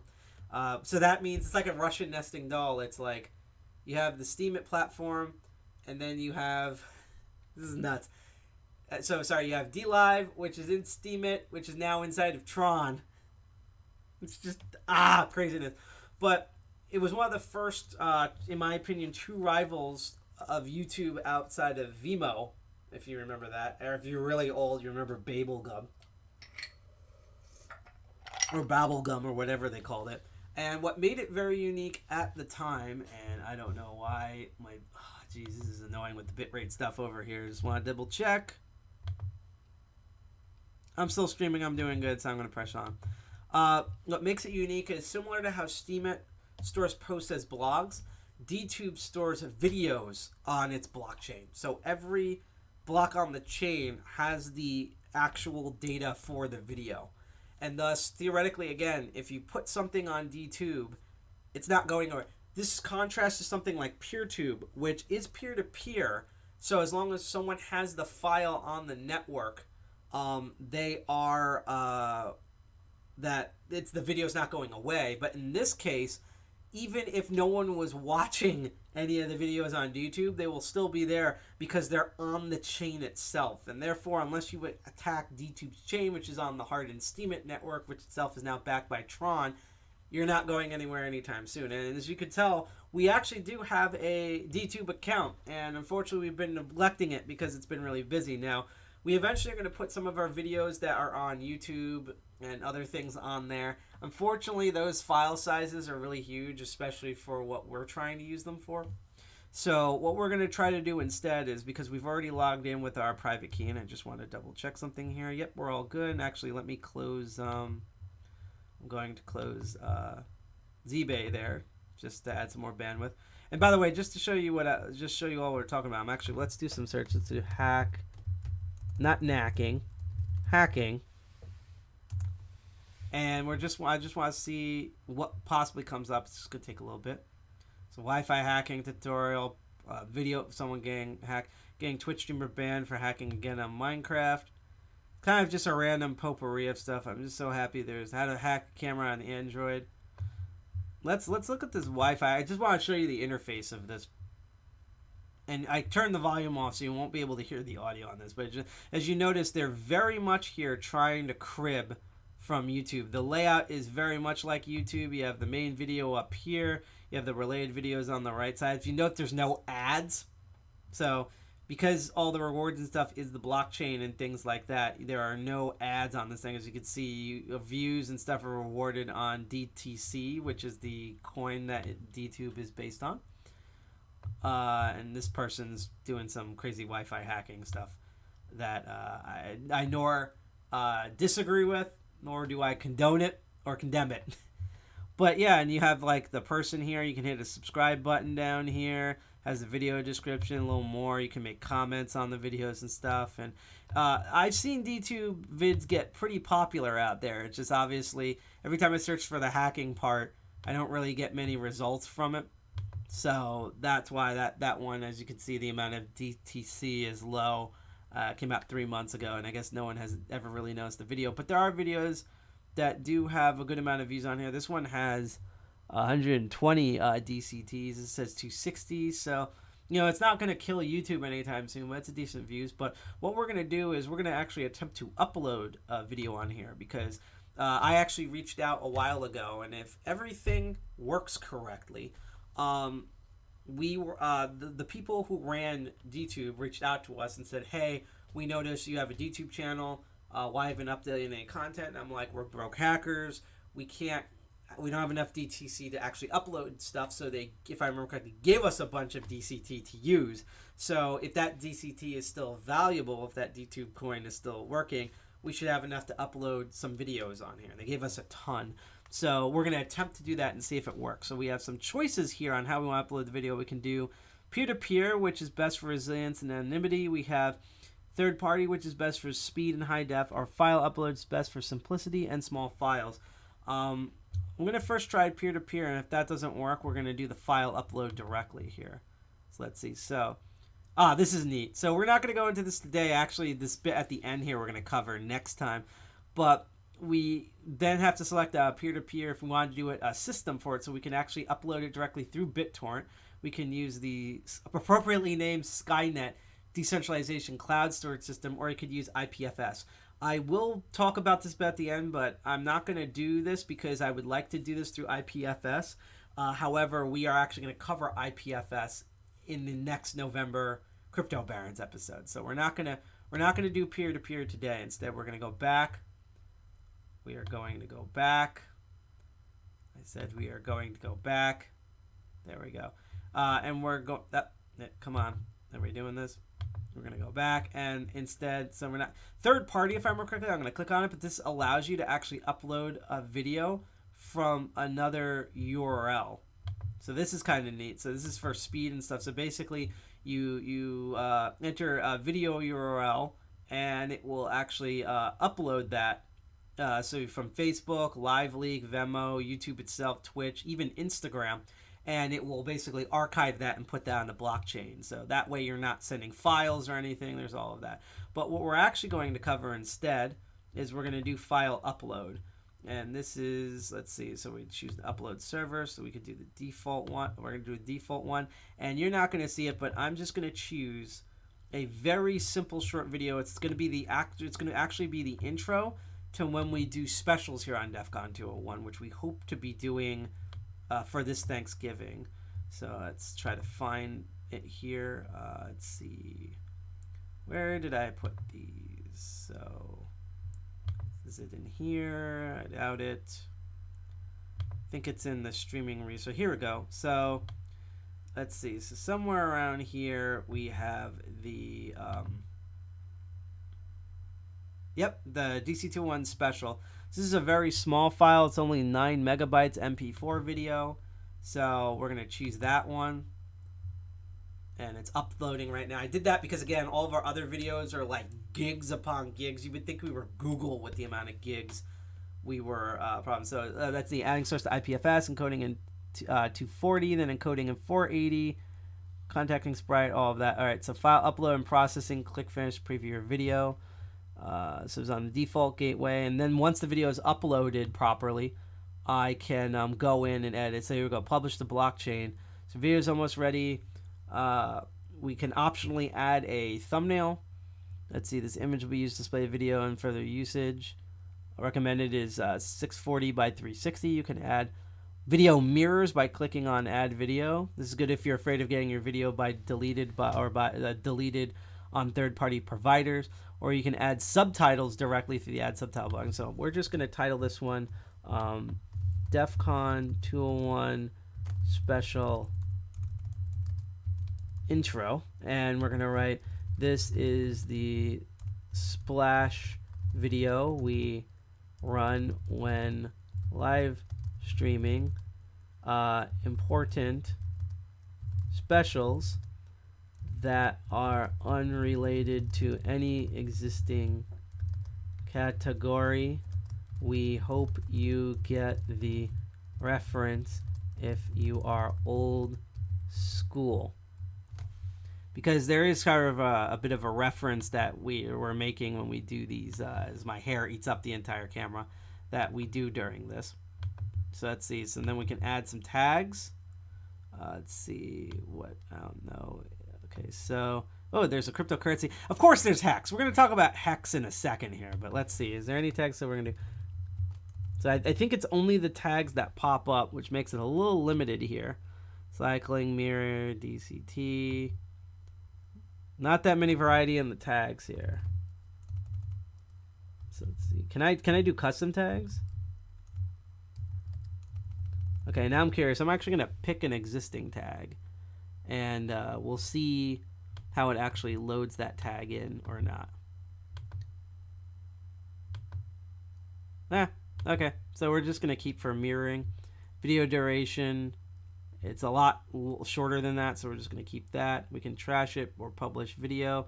Add thumbnail, add video, add subtitle. I'm going to add thumbnail later, I think, is an option. This is all the processing data that we went through, so those are all the addresses on the blockchain. Let's see. We also have we're going to keep this public. We can either do a public or unlisted. I'm going to keep it public. Thankfully, this is safe for work, so we don't have to do that. It is original content, and we're going to set the D2 level here, the DTC level at its default. And I believe once we hit publish video, it's going to happen. Error, please. Oh, we have to upload a thumbnail. Okay. So let's see. I don't really have a thumbnail for it. Actually, here's a cool idea what we could do. So let's see. So we're going to add a thumbnail. So I'm trying to remember what option one uses. And I just want to zoom in a bit here to add a thumbnail. So let's see, I'm trying to remember. Here we go. So it's down here, add thumbnail. And what I'm going to do is, instead of adding the default thumbnail that you would see normally in the video preview, because honestly it looks terrible, I'm actually going to go into our vid assets, and I'm going to choose, we have like a off air. If I remember correctly, we should have a off air little banner picture that we normally use directly on our live stream when we're not doing anything. And I'm going to try to find that right now. Cross your fingers on this. So let's see if it's here. I'm going to find a moment. Again, if anyone has any questions about what I'm doing here, what DTube, or what's today's episode we're covering, or why my hair is blocking most of the screen, or why I'm wearing an actual physical blockchain, Hacksaw stuff, how your day is going, please let me know in chat, because I really love talking to the chat. Otherwise, keep lurking and keep learning here. So let's see. For some reason, I cannot find the preview image that we normally use. I thought I copied it onto here, but I also might have just been hallucinating for no reason. Why would it not be on here? That's a question right there. Is it in this folder? No. Let's try this folder. Because my thought, if I can't find it on here, then what I'm simply going to do is I'm going to go for a backup image.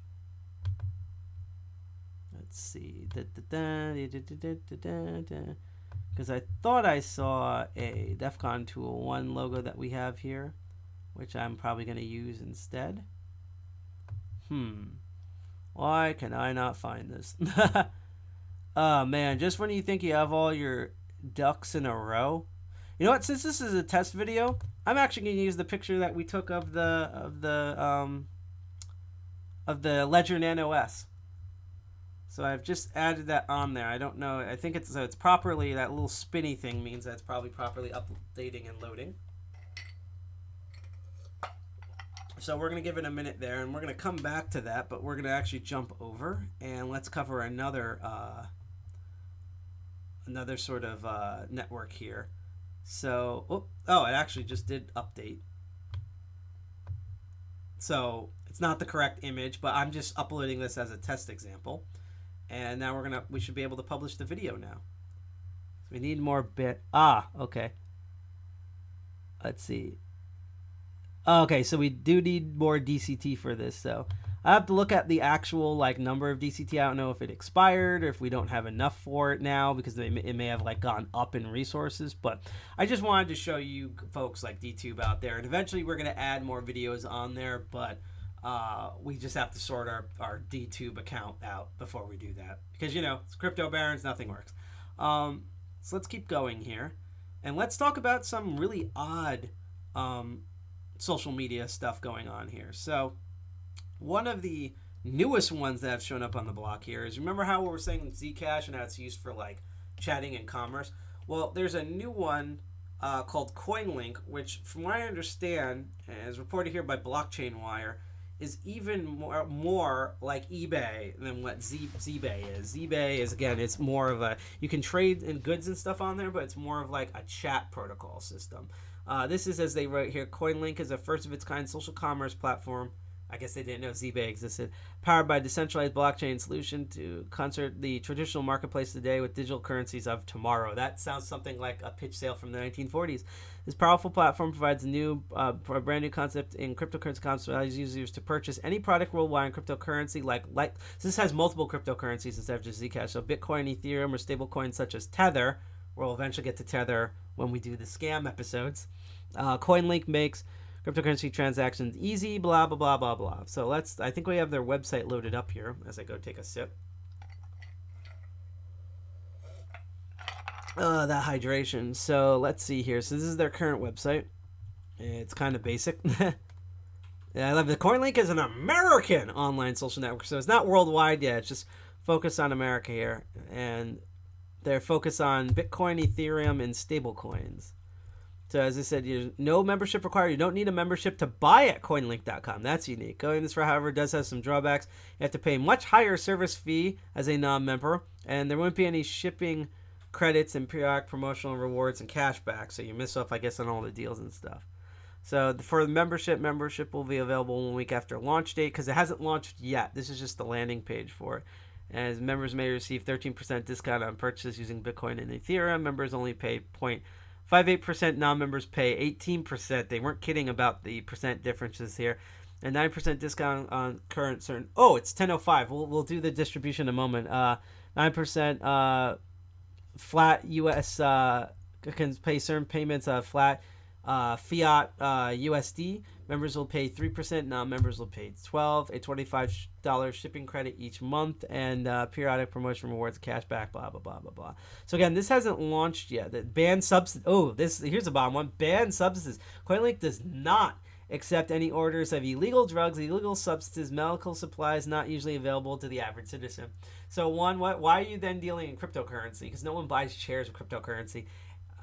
Watch, I'm going to get a complaint from someone who actually bought a chair with Bitcoin.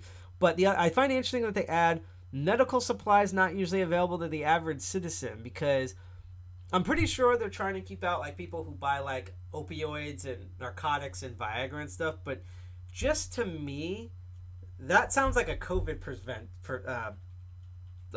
preventive measure. That like when the vaccines and antibody measures and stuff comes out, they're worried that everyone's going to try to sell them on cryptocurrency exchanges for a premium and ship them out. So to me, that sounds more of like a COVID preventive measure than a usual drug preventive measure. So we're going to actually jump ahead here because I didn't realize it was already past 10. And we're going to kind of look. This is the community section of DLive. And while that is going, I'm going to do the drop off. And hopefully there's someone out there that's going to actually collect the reward on this. If not, we do this every Crypto Barons. And not only are we going to do this every Crypto Barons, but starting with the November 20th meeting, we are going to do this every single time. Every single time we have a meeting. So all you people watching on DLive, you will be able to earn lemons when you either watch a main meeting or any episode of Crypto Barons. And that's kind of our exclusive to all of you folks out there. So I can see this treasure chest going on right now. Let's see. I'm just going to add an okay amount here just because I don't know who's viewing right now. So I've added 50 lemons to this, and I'm going to click the treasure chest, and we're going to distribute the rewards. And everyone on DLive right now, you have 30 seconds in order to get treasure chest. I don't know if anyone will get it. You have 25 seconds now. But for anyone in DLive who manages to actually get these lemons that we've put out, good luck. We usually do a lot more lemons than this, but this is just, we can only do one per stream. We just wanted to test the waters with this. So if you get some lemons, you are welcome out there. Turn them into lemonade and maybe turn them into a P-tape. Who knows? But let's go back to what we were talking about. So that's the new kid on the block here is CoinLinked. Basically, I guess they're trying to do the stuff that, like they're trying to combine like eBay and Coinbase together and make a super professional thing. Then there's something that's really kind of fascinating here. Is there's another network that I believe has already started called Helios.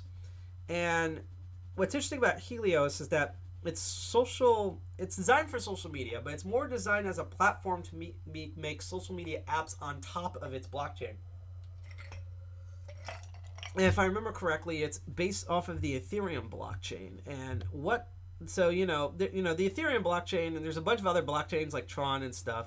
They have a lot of apps here, and apparently there's a main app that they create themselves called Helios Talk, which allows people to communicate in fully decentralized and confidential mode with their friends and define context.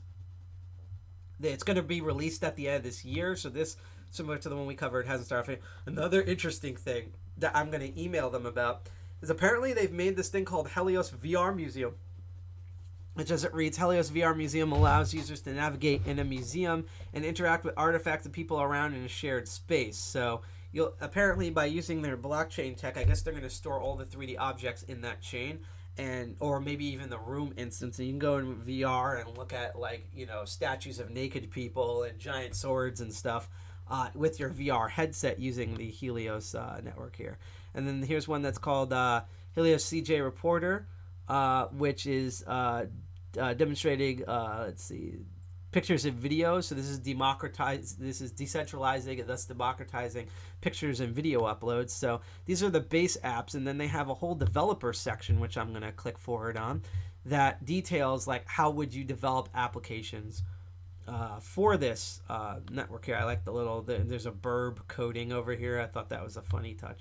I also really like the color scheme here. So let's see the architecture. There is the core here, which let's see here, provides is the heart of the system, takes care of basic connectivity and social networking functions. And then they have the extension modules, which from what I'm reading here allows you to endlessly plug into the system. As I said, this is the beta release of the platform, so the availability, components, and modules will change over time. Stay in touch with the newsletter and Twitter for updates on this. And so I already find it interesting that they're making basically a blockchain VR thing, and this is sort of like a platform to make this sort of stuff on. And apparently they have a GitHub, which we're going to load up right now. I did not actually know that from last time. So you have the GitHub over here. I'm going to actually post the link into our chat. And it covers a bunch of different things here, such as I said, the core module here, social graph mining, neural behavior classifier. That sounds like an Elon Musk Terminator thing. The social network, the privacy manager, all this stuff. But what kind of makes it really unique, and this is a theme that we're going to go on to a failed version of this, is as this headline says, they just didn't create this startup out of the blue. They actually reached out to the European Union, pitched this to the politicians there, and got the backing from the European Union. So, yeah, it uses Ethereum and Hyperledger, but but they're gonna, but it's kind of its own thing. And so, what makes this fascinating is that this is one of the few times a government, never mind a government organization such as the EU, which is multiple countries all networked together, are backing a cryptocurrency app and social networking building platform to basically serve the EU market, even though it's not limited to the EU market. It's just backed by them. And that's fascinating because, imagine if, for example, this would probably kill all the whole libertarian decentralization thing, but, imagine if the United States officially backed Bitcoin as, you have US dollar fiat and Bitcoin, and imagine how much of, a social change and how much backing Bitcoin would have over that in general. They would have to pick a fork, but still, basically pick a fork and stick it in it. But yeah, that's what's happening with Helios right now. Is it's officially backed by it's not like it's backed by the UK or Germany. It's backed by multiple countries all acting as one entity in order to basically secure using blockchain technology that would be used by Europeans in the European Union for the foreseeable future, and also available to the public and open source, and that is just highly fascinating. There was a version of this that was tried to create in China called the Ono team back in 2018. And the reason I said back in the day is because I will show you a bit of their website once the Medium, that takes forever, is going to load. But basically, I'm guessing they failed because there is no Ono stuff you can find anymore. And there's particularly no Ono stuff that you can find. No Ono, that sounds like no homo. But that you can find that's currently working and existing. So this was the original Medium blog, and for some reason the images do not want to. Okay, so for some reason it just does not want to load because Medium is incredibly bloated. But what I'm going to do instead, so you saw a piece of their team, is I will go to, thankfully, the Internet Archive with the Wayback Machine has a copy of what the website originally looked like. So I'm reloading the page. And this is it's the same date that was posted on the Medium blog. It's really fancy. I'm actually impressed that they archived all of this. So it's once it works, you click on it, it scrolls in. I'm probably getting a little bit of lag because, again, we're live streaming here, so the bit rate's probably going nuts. So there's a way where I think it's you enter this somehow. I think the bit rate is causing it to slow down. Ah, that's what I need to do. Let's kill the medium blog, and that should make it actually load, I think. The other thing about it is I think there's a way that you, like, scroll to do it, but I don't have the scroll buttons because I do not have a mouse. So let's try reloading the page again. Ah! Maybe page up, page down might work. Nope. Well, anyhow, this was the website, and it was the same concept where it was a blockchain system that I don't know if it was based off the Ethereum network. I think it was its own chain, but essentially it was to make, they had their own internal social network, and then you could build apps on top of that blockchain. And what made it unique back in 2008 was similar to the Helios one, is that it was officially backed by the People Republic of China, the Chinese communist government in China. Now, as I said, if you notice with the Wayback Machine, apparently this didn't work out very well, because as of 2020, I can't find anything about Ono that exists. I can't find any wallets. If I run anything, nothing works. So I believe this thing definitely failed. But that's a good example of, like, you notice that China's now getting on this, EU's getting on this.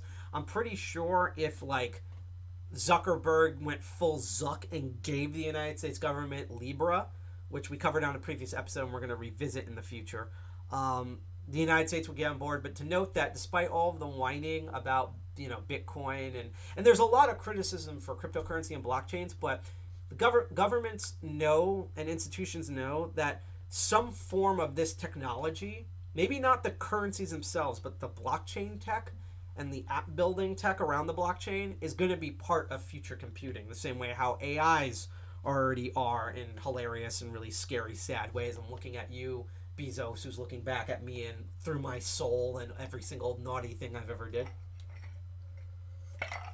The same way AIs and, you know, certain coding methods and backends and things like that are standard, blockchain tech and certain aspects of blockchain tech, you're going to see that in probably every program going forward. Will it be needed? Will it work? I don't know, but that's what you're going to see going forward. And that's why, you know, there's always every couple of weeks there's a new news article about how, like, Chase and Merrill Lynch and Goldman Sachs and all these institutions who used to publicly and still kind of do cryptocurrencies because they want to keep the fiat currency up, are already experimenting with blockchain technologies and cryptocurrency techniques. So it is going to be the future. Now, will it be the future like the way crazy U.S. libertarians think it's going to be the future, where somehow Bitcoin will overthrow the government and we'll have complete anarchy and they'll be able to fly on giant, giant winged sphinxes with naked women at the... No, that's not going to be the future. Those people are crazy. They all live in Hoboken and it needs to die in a fire. But this type of tech is something that is going to be more prevalent as it goes forward. So it's interesting and fascinating to watch, like, the beginning baby steps. It's like seeing some of the first, you know, dolphin-headed VR headsets, or, the first, like, accelerated 3D graphics of where you get to see something that, you know, later on is just going to spill out after, like, 50 plus years into its own crazy thing. So we're going to watch as that grows and continues on. So... what else? So let's get into the other thing that we're going to need the phone for. So I don't know if you've known this company, but there's a company out there that is called Block One at block.one. They're a giant cryptocurrency platform. As you can see, they're all fancy website here, and they're noted for their EOS.io. They have a obsession of combining things together. Cryptocurrency coin, which is basically their rival. I think it's forked from Ethereum, but they're trying to directly rival the Ethereum network. And they have a lot of backings from major institutions, as you saw, Google popped up there and things like that. But one of the most interesting things that they've built, as you can see from this pop-up, is this thing called Voice. Not VoIP, Voice. And you can find it at, and I will share the URL to it right now. I think we're going to stream for like another half hour here, and then we'll be done. Voice.com. BCH74. Yeah, no, I feel like it has a fork every 2 seconds. I'm sorry I didn't notice that in chat there. I apologize. The stream's kind of going nuts. But yes, Pickle. I like your name, Pickle Butt Dolby. Yeah, they're having another fork, and it's just going to continue to literally fork itself until like how many? I'm literally going to do an episode in the future just about like probably in January. I'm going to do an episode because I actually had to do a lot of research for this. I'm still doing research of Bitcoin itself, which is not the complicated thing, but how many forks it has and the different types of forks. I swear to God, Bitcoin is probably. I think you would have to travel to like Alabama or Florida to get the amount of inbreeded cousin forks that Bitcoin has. It's absolutely mind-boggling of how many forks Bitcoin has in particular. Never mind even some of the more popular chains. Ironically, Litecoin's not really forked that much, but the Ethereum, but at least that's not my design because it's more of an application thing than a business thing. But yeah, I'm going to do an entire episode about Bitcoin and its endless forks and how it forks itself essentially because it's just nuts. But back to Voice. So they announced this about like a year and a half ago, and I signed up for the early beta access and stuff. But even though I haven't started it yet, you're going to watch me start it today. And what Voice is essentially is they want to be the Facebook or the Instagram or the TikTok of the current world. And as the simple thing here, you notice it kind of has that Instagram like red and purple gradient colors, and they have a little special here for Catter Day. It's based on their iOS blockchain. It's a modified version of it. So basically, all the user accounts are done with blockchain. There's no logging in. Your account exists on your phone. They focus very much on privacy and security. Also, because they're backing it. For now, apparently, there are no ads. There's not even... thank you, Pickle, but Dolby, that's a great pop-up, for following us on Twitch. Very much appreciate that. And I also want to remind that... And I just realized something. That's why it's not running. Hang on. One more bit of... I'm shocked no one pointed this out to me. I'm so embarrassed. Bit of little housekeeping here. So we're going to switch back to giant face mode as G.I. Jack, our co-founder, runs by like a whale on a tricycle. I forgot to copy the banner over to the other stream. I are the stupidest. It's nice when like stupidity and tech combined together just doesn't work for anybody. You know, that's just that's what I live for. So hopefully I should be able to copy pasta this over here if I can. So I'm gonna paste. Yep, and it just popped up top. So as a reminder, above me here. We are trying to raise funds for an awesome activist charity organization called RAIN, which stands for the Rape, Abuse, Incest, and National Network. I know that's a mouthful, but they basically try to prevent as well as provide resources for people who have been sexually abused, which sounds like I'm talking about a minority, but there's a lot of people that don't come forward with abuse, never mind sexual abuse. And as we say in the hacker community, there's probably, like most people have an abuse story, if not a sexual abuse story, if not several of them, because unfortunately humanity is that terrible even amongst other hackers. So, you know, as computer hackers, we like to, you know, this is a problem that obviously, because it's based on the human operating system level, which has not been updated for millennia, for at least a couple 100,000 years, if not millennia from now. And I'm going to post the RAIN charity link here. You know, if we can't solve a problem, we're hackers, we at least are going to try to help mitigate a problem. So if you are on Twitch, you can scroll below. We do have a little like widget that allow you to donate directly through Tiltify to RAIN. And we're going to be doing this all until the end of November. And we don't touch the money, Tiltify does. If you are on DLive or YouTube, we got you, fam. We just posted that link in chat. And again, if you have $20, $50, $100, you're a millionaire, donate that. We're going to try to reach 400, but note two things. One, even if we don't reach 400, any money that's donated, whether it's the $30 or let's say we reach $300 or like $399, that still goes all to the charity. Like, just because, don't worry about reaching the goal. Like, we would love to reach the goal because we'll celebrate and do something crazy for you guys. For all you Genesis, all you blocks and hashes out there. So don't worry about us hitting goals. Any bit of money helps. And when I say any bit of money, if you donate $1, if you donate $5, if you donate $10, $8, a hey penny, that all just goes to a really great cause. So if you'd really like to help us out and to make us feel really good about ourselves and feel good about yourself, that you're sitting on your butt watching this crazy person wearing a physical blockchain with giant hair ramble on about cryptocurrencies and none of our tech works, you can still help a fellow human out. You can still do something for a cause just by sitting on your butt and just opening your wallet. And again, there's COVID and layoffs. If you're not rich, we get it. Still send $1. That we've actually made goal literally just by someone sending in $3 once. So please, if you have the ability to do so, do so. We greatly appreciate it, and we get notifications for that and cheer you on. So let's go back to voice here real quick. Let's find my voice, find our interior voice. So what we're gonna do now is, and actually, hang on, I just want to make sure there's nothing else. Good. So this is the next point where we're going to tilt the camera down here. And yeah, I think we're going to stream until 11 and then call it quits. Is we're going to go in, and I'm going to tilt the camera down in a moment. Because I tried to get this running on, I do have an Android emulator, but unfortunately, because of how anal voice is, it does not want to install properly on that emulator. Because I guess it needs like a super custom, super cutting edge, non-altered version of Android. So what I've done is I have loaded it onto my Android phone. I've now put it on my cryptocurrency section, and you're going to see me install it and go through it for the first time. So I'm going to click on voice here, and it adds up that nice like voice sort of thing here. And we're going to kind of go through it. So, social should be, it says sign up or sign in. So I'm going to sign up. So let's see, so we need an invite code. So we might not get very far with this, but I'm now going to secret squirrel here. I'm going to tilt this so hopefully you can't see this. And I'm going to go in the email and I'm going to see if we did get our invite code. So I'm going to go into, this is my personal mail. And we're going to go in and do voice invite. Because it currently is in beta, so I couldn't find it that way. But let's search for voice in general and see what comes up. So let's see.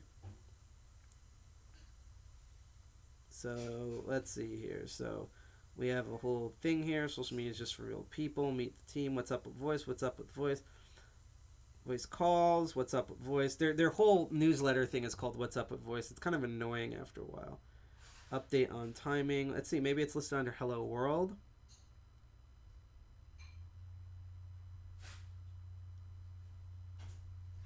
So yeah, this is what's so odd. Maybe they like reclosed it again because they sent me a message like months back that says that you don't need a voice account in order to use voice, but maybe, and you can actually open this in voice. That's interesting. So it probably has what's called Web3 capabilities here. So this is weird. So I sort of jumped into like this weird mode. I don't know if it's going to properly load or not. That should be fascinating. But let's open it in browser and see what they say real quick here.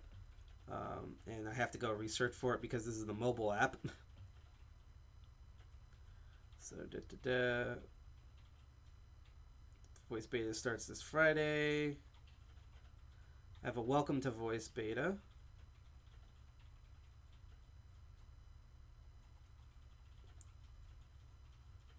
Let's find out here. Funny enough, it wants me to open this through Tor. That's hilarious. Because they're trying to be super secure here. I'm going to open it up with my normal browser. Let's see. Sign up today. All right, let's go back and try to sort this out. Probably lost where I was again. Yes, it did. So we're gonna search for voice again. I'm just trying to clear up the confusion here. Otherwise, we'll move on because we have like 3 more things to cover, and then we should be good here. Let's see. So let's go back to the Hello World. So let's see. You don't need a voice account. See what's happening on voice. So this is going to take us to a blog. I'm going to open it with just the browser. It's interesting that it can open in voice. That means voice to some degree, whether it's its interface itself or as an option, has a web browser built in. And I bet you it's doing Web 3.0 stuff, as it's called. Because anything that's labeled Web 3.0 is using blockchain tech. And we are going to cover that on a future episode. If not in December, we'll cover that January. Because I have a whole thing about Web 3.0 and like different browsers, including common browsers like Opera and Brave that actually have implementation in that. So let's see here. Blah, blah, blah, blah, blah, blah, blah. Blah, blah, blah, blah. I see. All right, so they basically confuse the crap out of me. I still have to sign up for a get started thing, so unfortunately, I don't think I'm going to be able to log into voice, but I'm just going to go back to the app and see if anything loaded. So it's still like out there loaded here. So yeah. So unfortunately, we're just stuck on the actual screen here. So in the future, when I get voice running, I will revisit this and I'll give you a preview. But just to note, it looks very much like Instagram or like or like Facebook, but less cluttered because it's mainly like individual like short tweet type posts or Mastodon type posts and pictures and stuff like that. So just to give you an idea, but that's what current thing that's out there that's currently in beta is voice.com, and apparently I still need to do the invite code. So let's go through quickly some of the other things. Actually, let's quickly check see what's going on with oh yeah, no, we already did that thing. So you probably noticed in the upper left corner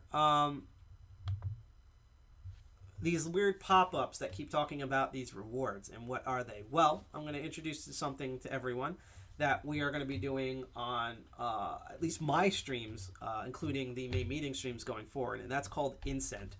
This is a legit thing. It's really cool. So now the only drawback here is you used to be able to get the Incent rewards through the browser, but because of obvious security reasons, now you have to actually use the app to gain the rewards from that, right?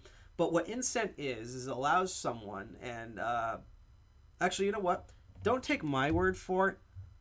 I downloaded a video earlier where Incent describes itself. So let's go watch that because, again, on the show, we like watching video presentations done by these people because even if the cryptocurrency we're talking about is snake oil, it's great recon because, one, you can see how a company or a startup or a group of programmers view their work, and it also shows you how they want others to view their work. So let's go in and see what Incent has to say about itself over here.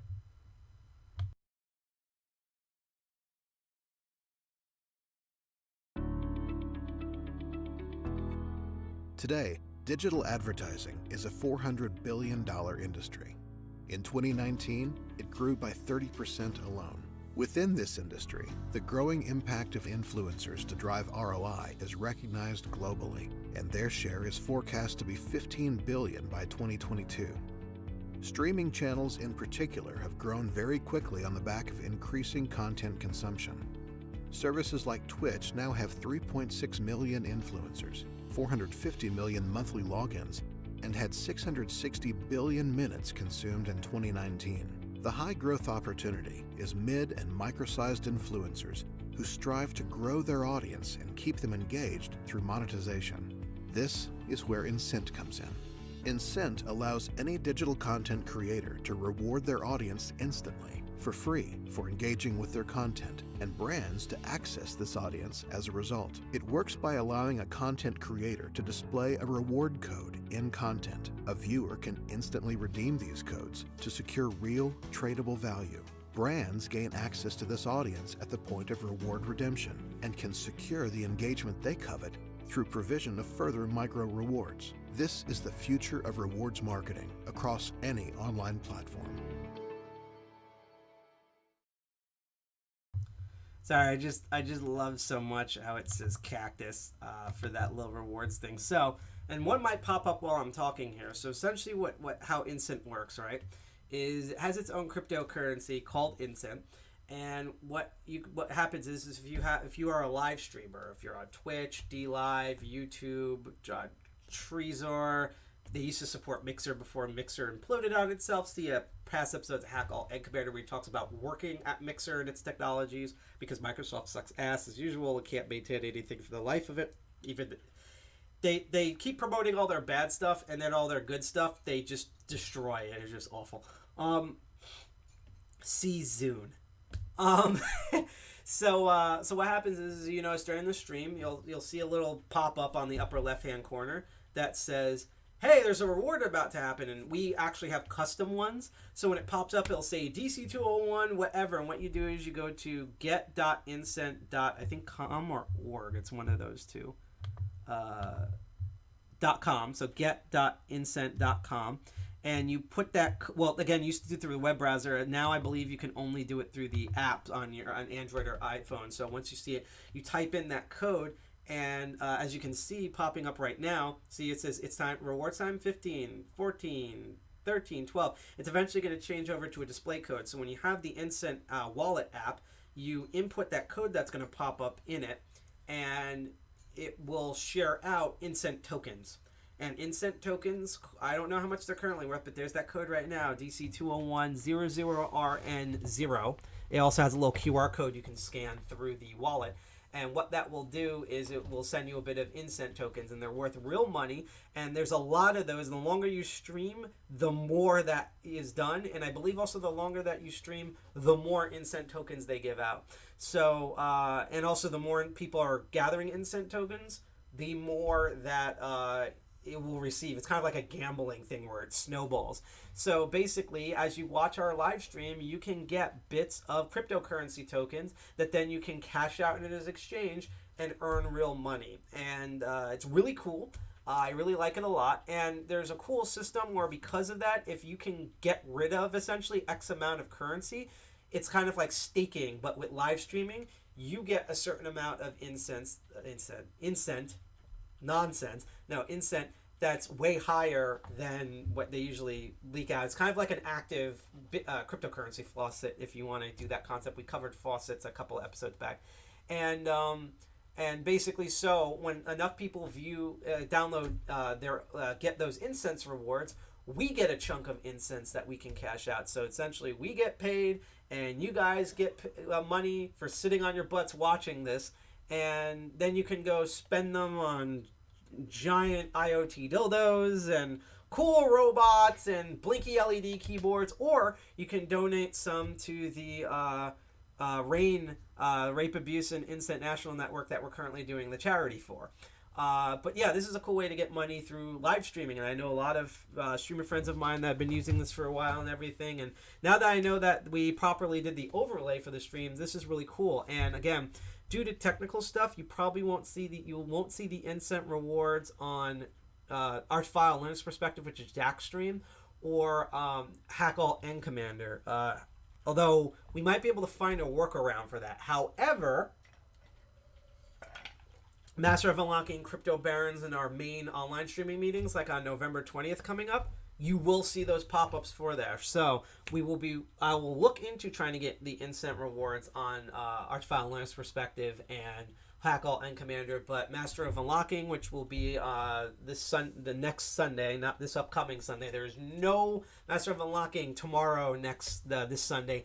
The Sunday after that, on November 22nd, I have a really cool thing for Master of Unlocking. You will see those rewards up on there when I do doing Crypto Barons. You've seen them. The next Crypto Barons, which is the fourth Saturday of the month. So I think it's the day after Thanksgiving. I think we're literally streaming on Black Friday. Yeah, we're streaming on Black Friday on 27th. So, which is fun because the cryptocurrency I'm covering is still apply to Buy Nothing Day for people who hate Black Friday. So you'll just have to wait to the episode to get the hint of what that's all about. But during that show, and of course the November 20th meeting for Friday of the month, you will get those instant rewards. So I hope you enjoy the free cryptocurrency, essentially. So that covers that. I think we have two more to cover, and then we are good. So now, this you can apply to any live stream. Again, it's on Twitch. I know DLive is obsessed with instant rewards, which is why we put the instant rewards in the title just on DLive. What about... Okay, so we covered DLive, which uses now Tron, because it's switched multiple cryptocurrencies. Again, we covered it in the third episode as live streaming. But there's also another live streaming platform out there, and that is the Theta Network. And what's interesting is that they're not just live streaming. They basically are trying to be the new media conglomerate with cryptocurrency.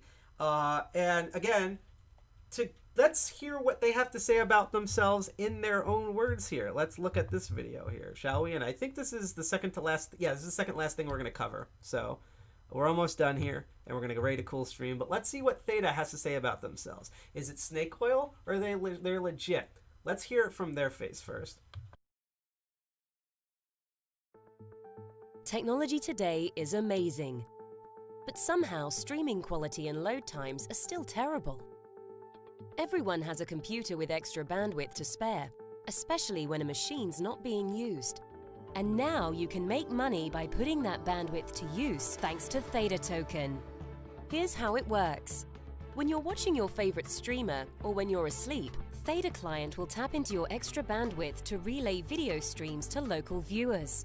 They'll enjoy improved stream quality and loading times, while you earn Theta Tokens. The more you deliver, the more you earn. With your tokens, you can send donations to your favorite streamers, unlock premium content, and buy and gift virtual items. Theta is a new blockchain built by Sliver TV, a leading esports live streaming startup based in Silicon Valley that has raised more than $17 million in venture financing, has over 2 million users, and is growing quickly. Theta completed a $20 million private token sale in early 2018 and launched its live testnet in June 2018. 3 weeks after launch, over 300,000 users from 149 different countries have shared video on the Theta testnet. Over 40% bandwidth offloaded, improved quality and reach.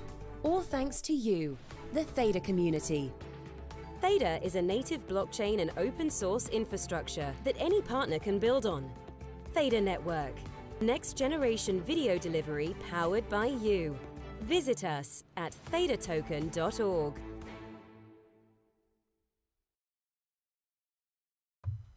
So, that's a lot. Our co-founder asked in chat a very fascinating question here, which is, so you get paid to torrent, and it's like kind of like a yes, but actually no. It's actually deeper than that.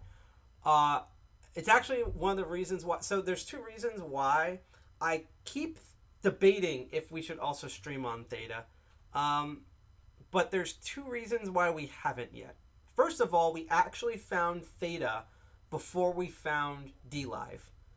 And the initial reason why was, I think they were running in like a pseudo beta, essentially. And their requirement to get in was ridiculous. Basically, you had to have an existing Twitch, YouTube, or Mixer channel. And you had to have reached, like, basically you had to be like an affiliate on Twitch. And then you could sign up for Theta. So that's how they were gatekeeping for people testing out their system, is they only wanted people who were already established on a live streaming system. The other thing is that Theta has greatly, and that prevented us from doing that. We could stream on here, but here's kind of a more scarier, interesting thing. If you notice, they're now called, they used to just be called Theta TV. Now they're the Theta Network. And if the splash screen they showed of logos wasn't enough, here's what's scary about what they're doing with the blockchain. It's not that you're getting paid to torrent. They are literally capitalizing on bandwidth. That's what they're doing, as our co-founder barrels through. So basically what they're doing is they're adding an entire... So instead of like usual bandwidth, where bandwidth costs is fiat money, they're essentially keeping the same sort of bandwidth paying system, except with slightly more flexibility. And the main thing is that instead of paying in a fiat currency like US dollars, a euro, pound sterling, yuan, ruble, or something like that, you're paying in the Theta. You're either paying or getting paid with the Theta token. And they've expanded so much. So you still have Theta TV, which is their live streaming platform. You have G Fuel, which is sort of like their own take on the Incent sort of reward system, and you can see all the network stats where all the blockchains are linked together on this pew pew map here. And this is really nuts, and I'm going to scroll down so you can see this. If you haven't noticed here, let's see. So you earn T Fuel by staking in Theta, and you can do that. These are like the wallets, and you can also run your own nodes, but only on Windows and Mac. There's no Linux support yet. We're not going to look at the Theta client today. But if you haven't noticed here, they're sponsored by Google, Binance, the Blockchain General Network, and Gummy. I've never heard of Gummy. And they're sponsored by all these. Look at this. They've been all over the news, and Windows Central, Bitcoin Exchange Guide, Felix, Forbes magazine. Like, they have a lot. And so their third business here is they are officially have partnered with Samsung, and you can get Theta TV, and all the videos that Samsung runs is actually running on the Theta network. So even if you're not using Web 3.0, if you're just using a standard Firefox or Chrome browser, when you load a video on either Samsung's website or on a Samsung device, it's actually going through their Theta network, which means it works familiarly with DTube. You'll never be able to, like, if Samsung all of a sudden started saying, yeah, hackers should be beheaded, and they have a video, us hackers would have a hard time trying to get that video off because we can't DDoS it. We can't go into their network and take it offline because it's stored on the Theta blockchain. We'd have to go through the same... It's not that it's unhackable, but we would have to go through all the same hacking challenges that you would hacking a major chain, such the chain itself, like the actual Bitcoin blockchain or the Ethereum blockchain or the Tron blockchain or such like that. So this is basically like a corporation leveraging their whole thing, and what their main thing, what they're doing is not just their 2D videos, they're the entire Samsung VR platform. Anything that's not a video game, all of their videos and images run through the Theta network. So as I mentioned, because remember this came up for D-Live, they were mentioning the poor quality of streams, skyrocketing data needs, and centralized systems. And so their solution is, this is a peer-to-peer system using blockchain, using their Theta system. They have Silver TV, and all these different things, and it's supposed to do it. And it's also open source, which is probably why Google's on board. So it's open source, but as you can tell, it's very corporate-centric, in my opinion. You can download the white paper, which we're not going to look at today for time. This is their entire team. As you know, there's lots of East Asian, probably Chinese backing here, although they do have a mix of people near the bottom. As you can see, look at the investors here. We have Venture Reality Fund, Sierra Ventures, DHVC, Samsung, Sony Innovative Fund, IBC, the Nvidia Capital, Seraph, Synapse Capital. These are like a mix of major cryptocurrency exchanges, banks, and tech companies. These are not small people here, and they look at their media advisors. They have they have Stephen Chen, who co-founded YouTube. So all of you watching us on YouTube, he's jumped over there. They have Sony on board. They have Justin Can, one of the two co-founders of Twitch TV, Jonathan Wong, who used to produce a lot of products from Microsoft from the early to mid 2000s. They have their chief network officer used to work for Verizon. I think that's like enough said right there. So this is like, to quote Strong Bad, ZNN, this is not a small number.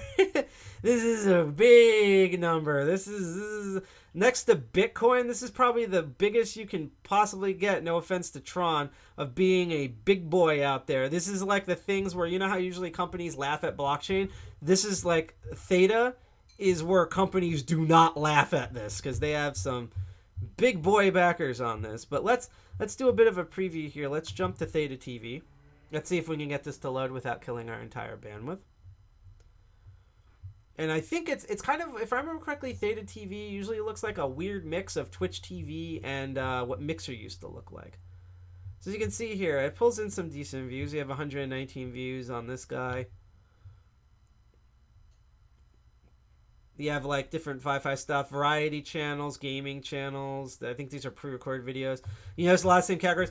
If you go to any streaming service, Among Us dominates. Whether you're on YouTube, Twitch, Trezzo, even if your streaming service started 3 days ago, Among Us is still like the biggest game. Like, it's Among Us, Valorant, and Call of Duty Warzone, and Fortnite. I like their IRL thing, and I guess Assassin's Creed. So you'll notice that it's very similar categories to Twitch right here. And they have Among Us, so I wonder how many people are in Among Us here. Not a lot, it seems, but they still have it. So if you notice, it very much, it looks like, it's a how you pronounce it? GASP. It's a JASP, or just another streaming platform. But again, has big corporate backers behind it. You have a little like T-Fuel store. And from what I understand, T-Fuel basically acts very similar to like D-Live's Lemons, or Twitch's Bits, or the Super Chats and YouTube. It's like that type of a thing, except again, just like with the Lemons. Although the Lemons is more closer to like the way Bits work on Twitch, this is purely based on blockchain. Like, you can actually buy and trade T-Fuel as well as like earn it by watching videos and donating it and stuff like that. Just as a quick look, we're going to go to the Samsung.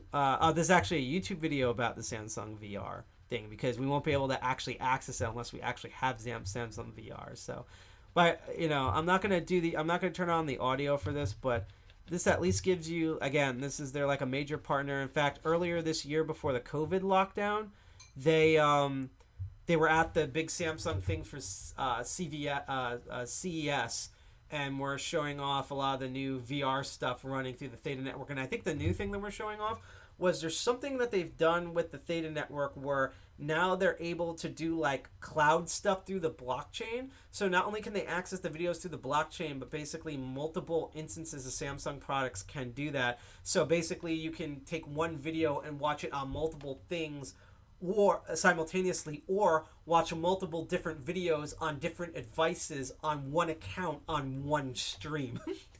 So they've been kind of experimenting with this stuff, both with VR 3D video as well as 2D videos that Samsung hosts. So it's pretty nuts out there. I just want to see if we skipped anything because I think that's basically. Oh, one more thing. Actually, two more quick things. So I'm going to give a quick shout out to this one. This is Rebuzz.io. This one's fairly new. It came out like a couple of months ago.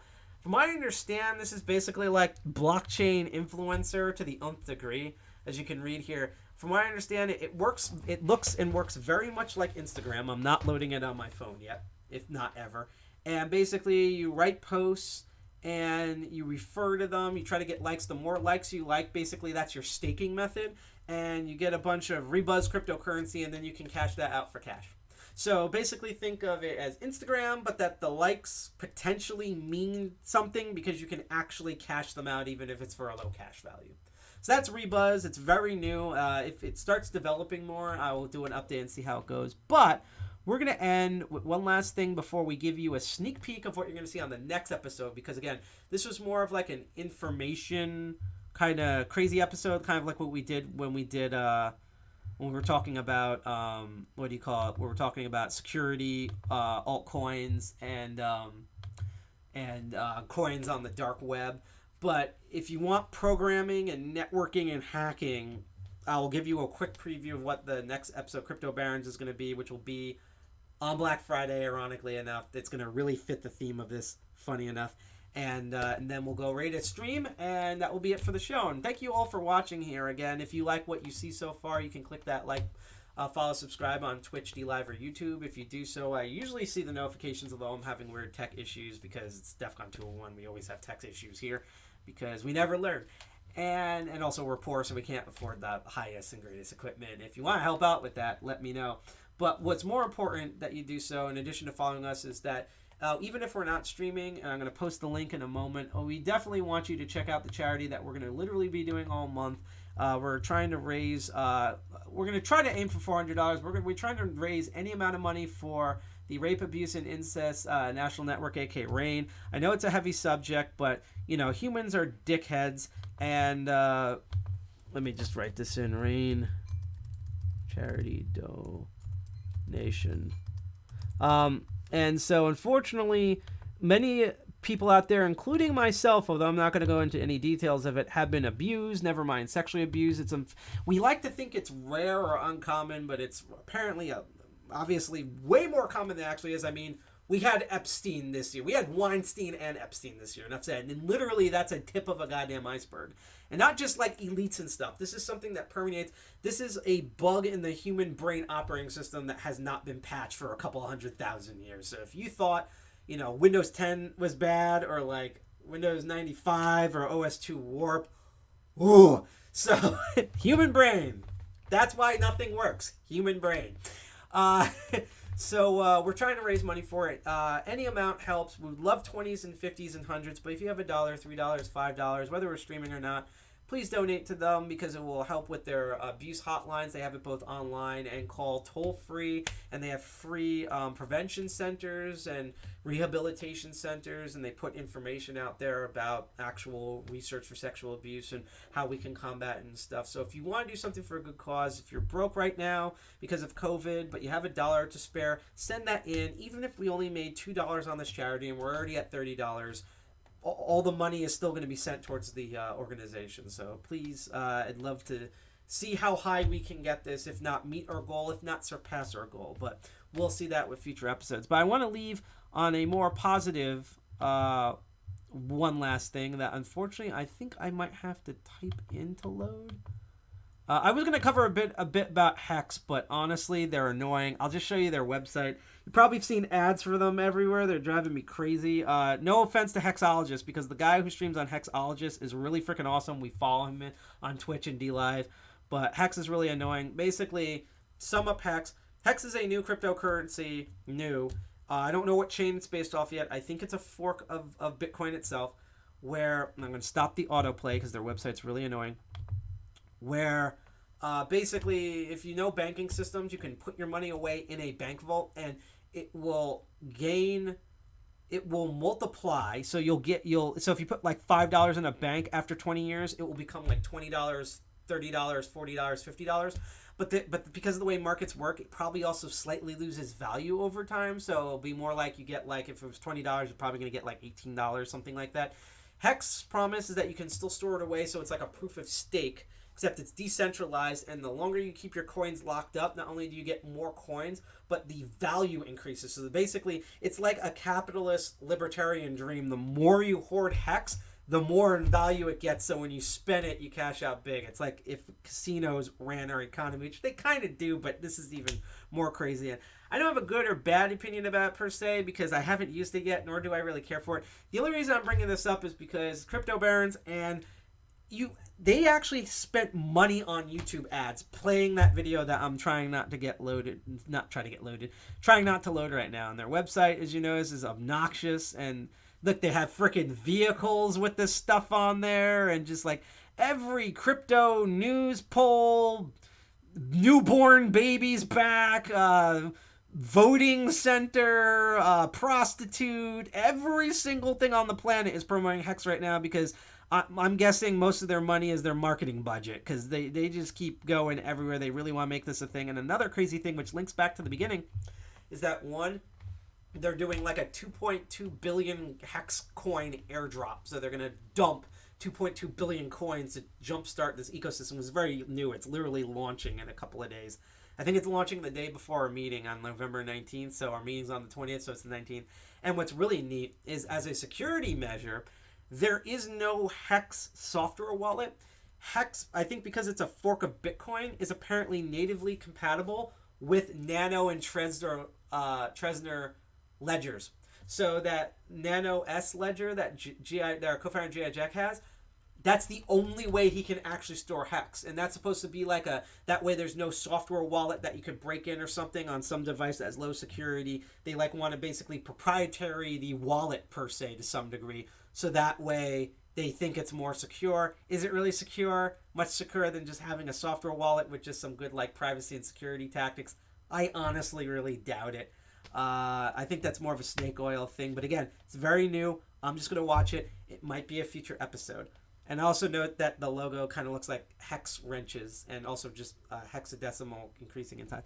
But I do want to end with one thing, if I can find it, because I can't remember if I put it in the tab. Here it is. Remember, so DTube is not the only video platform. There's a project going on where, despite really stupid, crazy libertarian people and flat out Nazis supporting it, has a lot of good academic support behind it, like legit academic support, and that is Library TV, or Library TV as I like to call it. What is it? I'm going to let them speak to themselves, and then I'm going to summarize it, and then that's basically the end of our show. So let's hear what Liberty TV has to say about itself.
So I know what you're thinking. It kind of felt like we were watching some weird cult initiation video.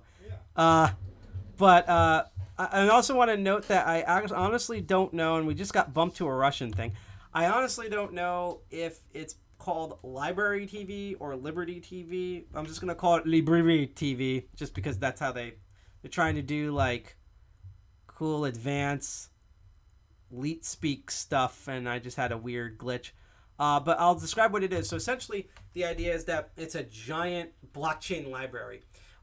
It's kind of similar to the zero coin idea, where basically they're using the library coin, which both has a monetary value and a data value, just like blockchains technically do, where you can store, it's primarily videos, but you can store documentation stuff. The idea is it's a giant open library where everyone can donate library books. So you can donate videos, news articles, blog posts, microfilm, all sorts of stuff digitally to this giant library and play it back. It is also completely, okay, I don't know what the hell's going on here. It's also completely decentralized. Okay, let me just double check to make sure my stream is still running. I think it is. Yeah, it's still running.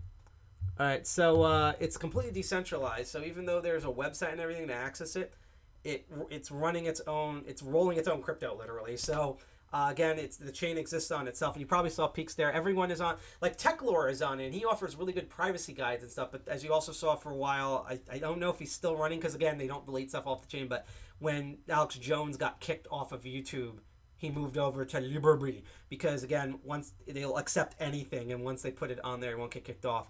I will say that despite alt-right people being on there, it does mostly live up to it being just a giant library for things. So it's kind of like it's like chat roulette. Sometimes you'll get a cool video nature documentary. Sometimes you'll get a video game run. Sometimes you'll get an ebook from a book that came out in the 1970s. And sometimes you'll get literal Nazi propaganda. It's again a giant library. You have to like look around and search, but like a real library, if you know what you're looking for, you can find cool stuff. Will we have a thing on here? I don't know. Also, it's open source, so you can actually fork this and have it be compatible with the library blockchain, but like run your own library. So you can basically franchise it out because again, it's open source. You can run your own instance. And one last shout out before we get a preview of our thing, because I honestly would not be able to end social media blockchain if we didn't bring this up. And I'm actually going to type this in here because a lot of people don't know about this. So one of the earliest. Now, what's interesting about this is unlike library, which gets paid and uses data through blockchain, you don't get paid so Minds is not built on blockchain itself. Minds uses blockchain. They have their own token that's forked off of Ethereum as a reward. So all of your posts and stuff, if I know correctly, are centralized, although they are pretty good about really resisting censorship. So as far as I know, there hasn't been any mass deletions or anything off of Minds, and they have a very hands-off approach for good or for bad.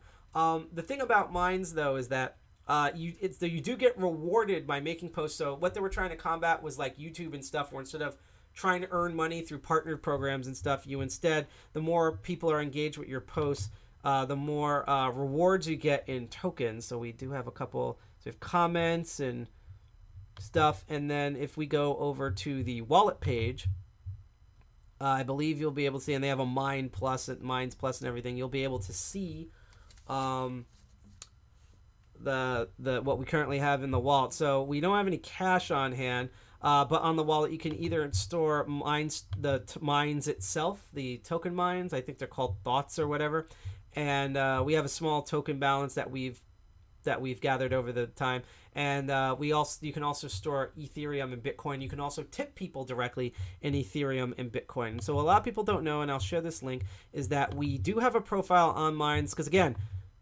it's similar to us with Twitter and Facebook. Are we fans of Twitter or Facebook per se? No, especially when it comes to Facebook, hell no.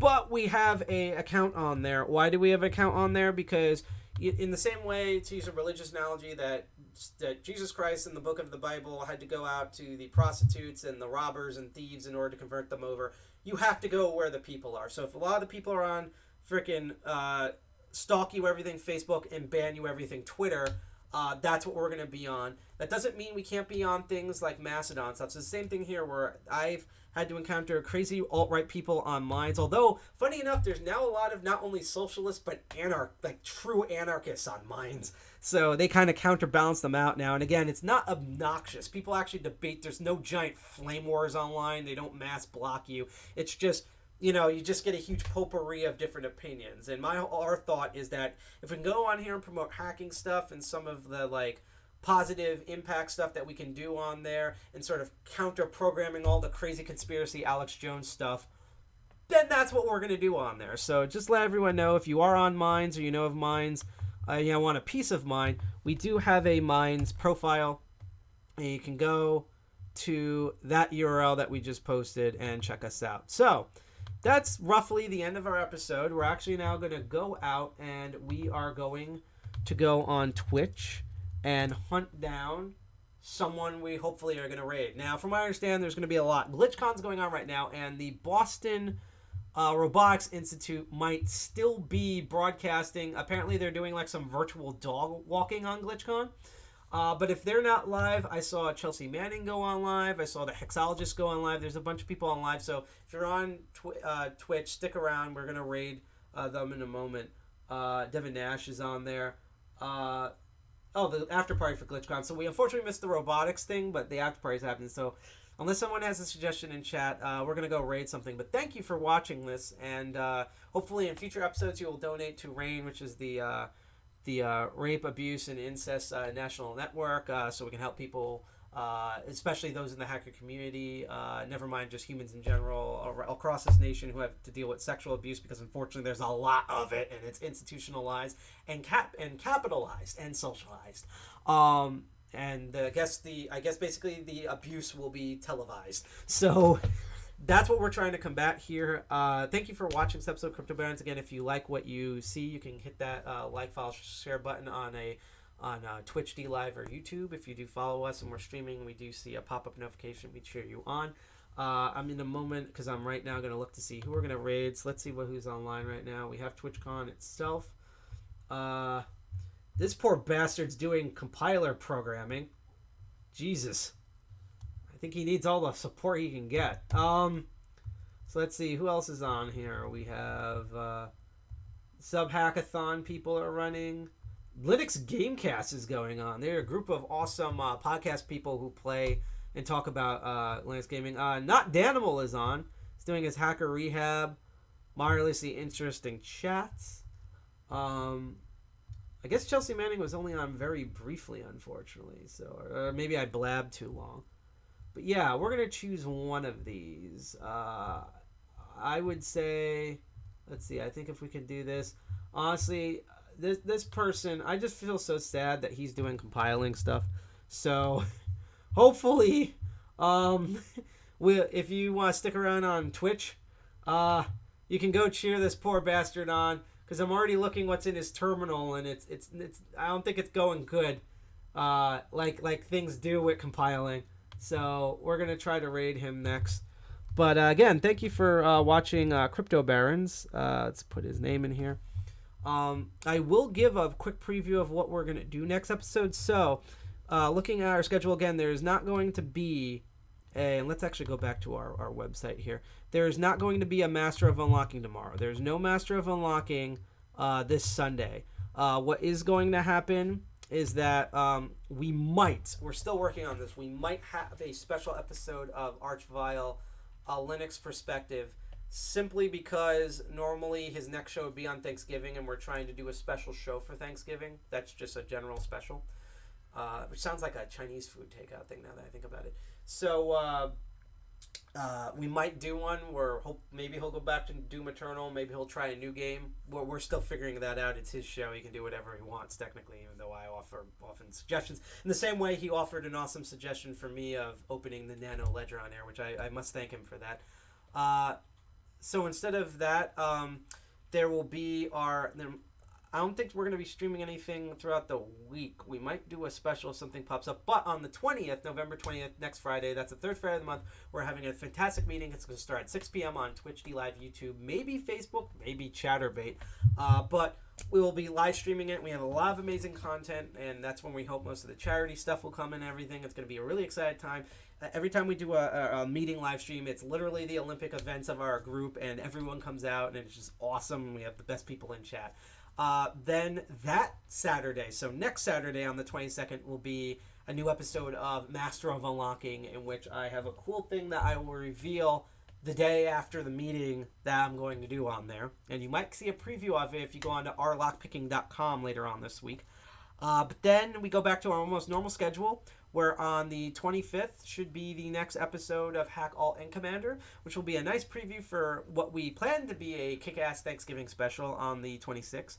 And then it's actually the day after Black Friday, so when you're all covered in blood from fighting for stuff, or maybe you were smart and didn't buy anything on Buy Nothing Day, on the 28th, we are going to cover, and I'll show you the preview of my topic, which I think is important because I figure it's Thanksgiving, and we're sort of cryptocurrency anarchists here, and I can't think of a better way to celebrate the Thanksgiving season than to check out, if it loads, Mazda coin, because we're going to use this Native American made and promoted coin to show everyone what IPFS is, how it works, how you download stuff off of IPFS to get a cryptocurrency like this running, or any program running, and why you need to know this in the future, because Mazda started this trend of IPFS, and it's going to be way more common for cryptocurrency stuff in the next 5 years than you think. It's already starting to happen.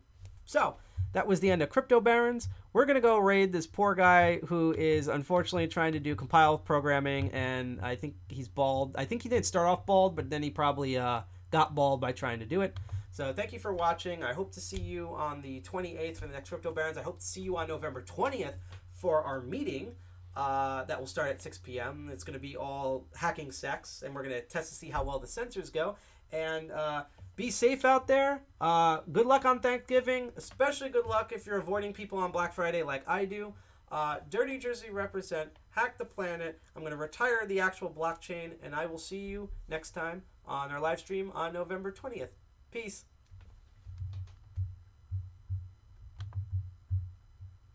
Enjoy the music.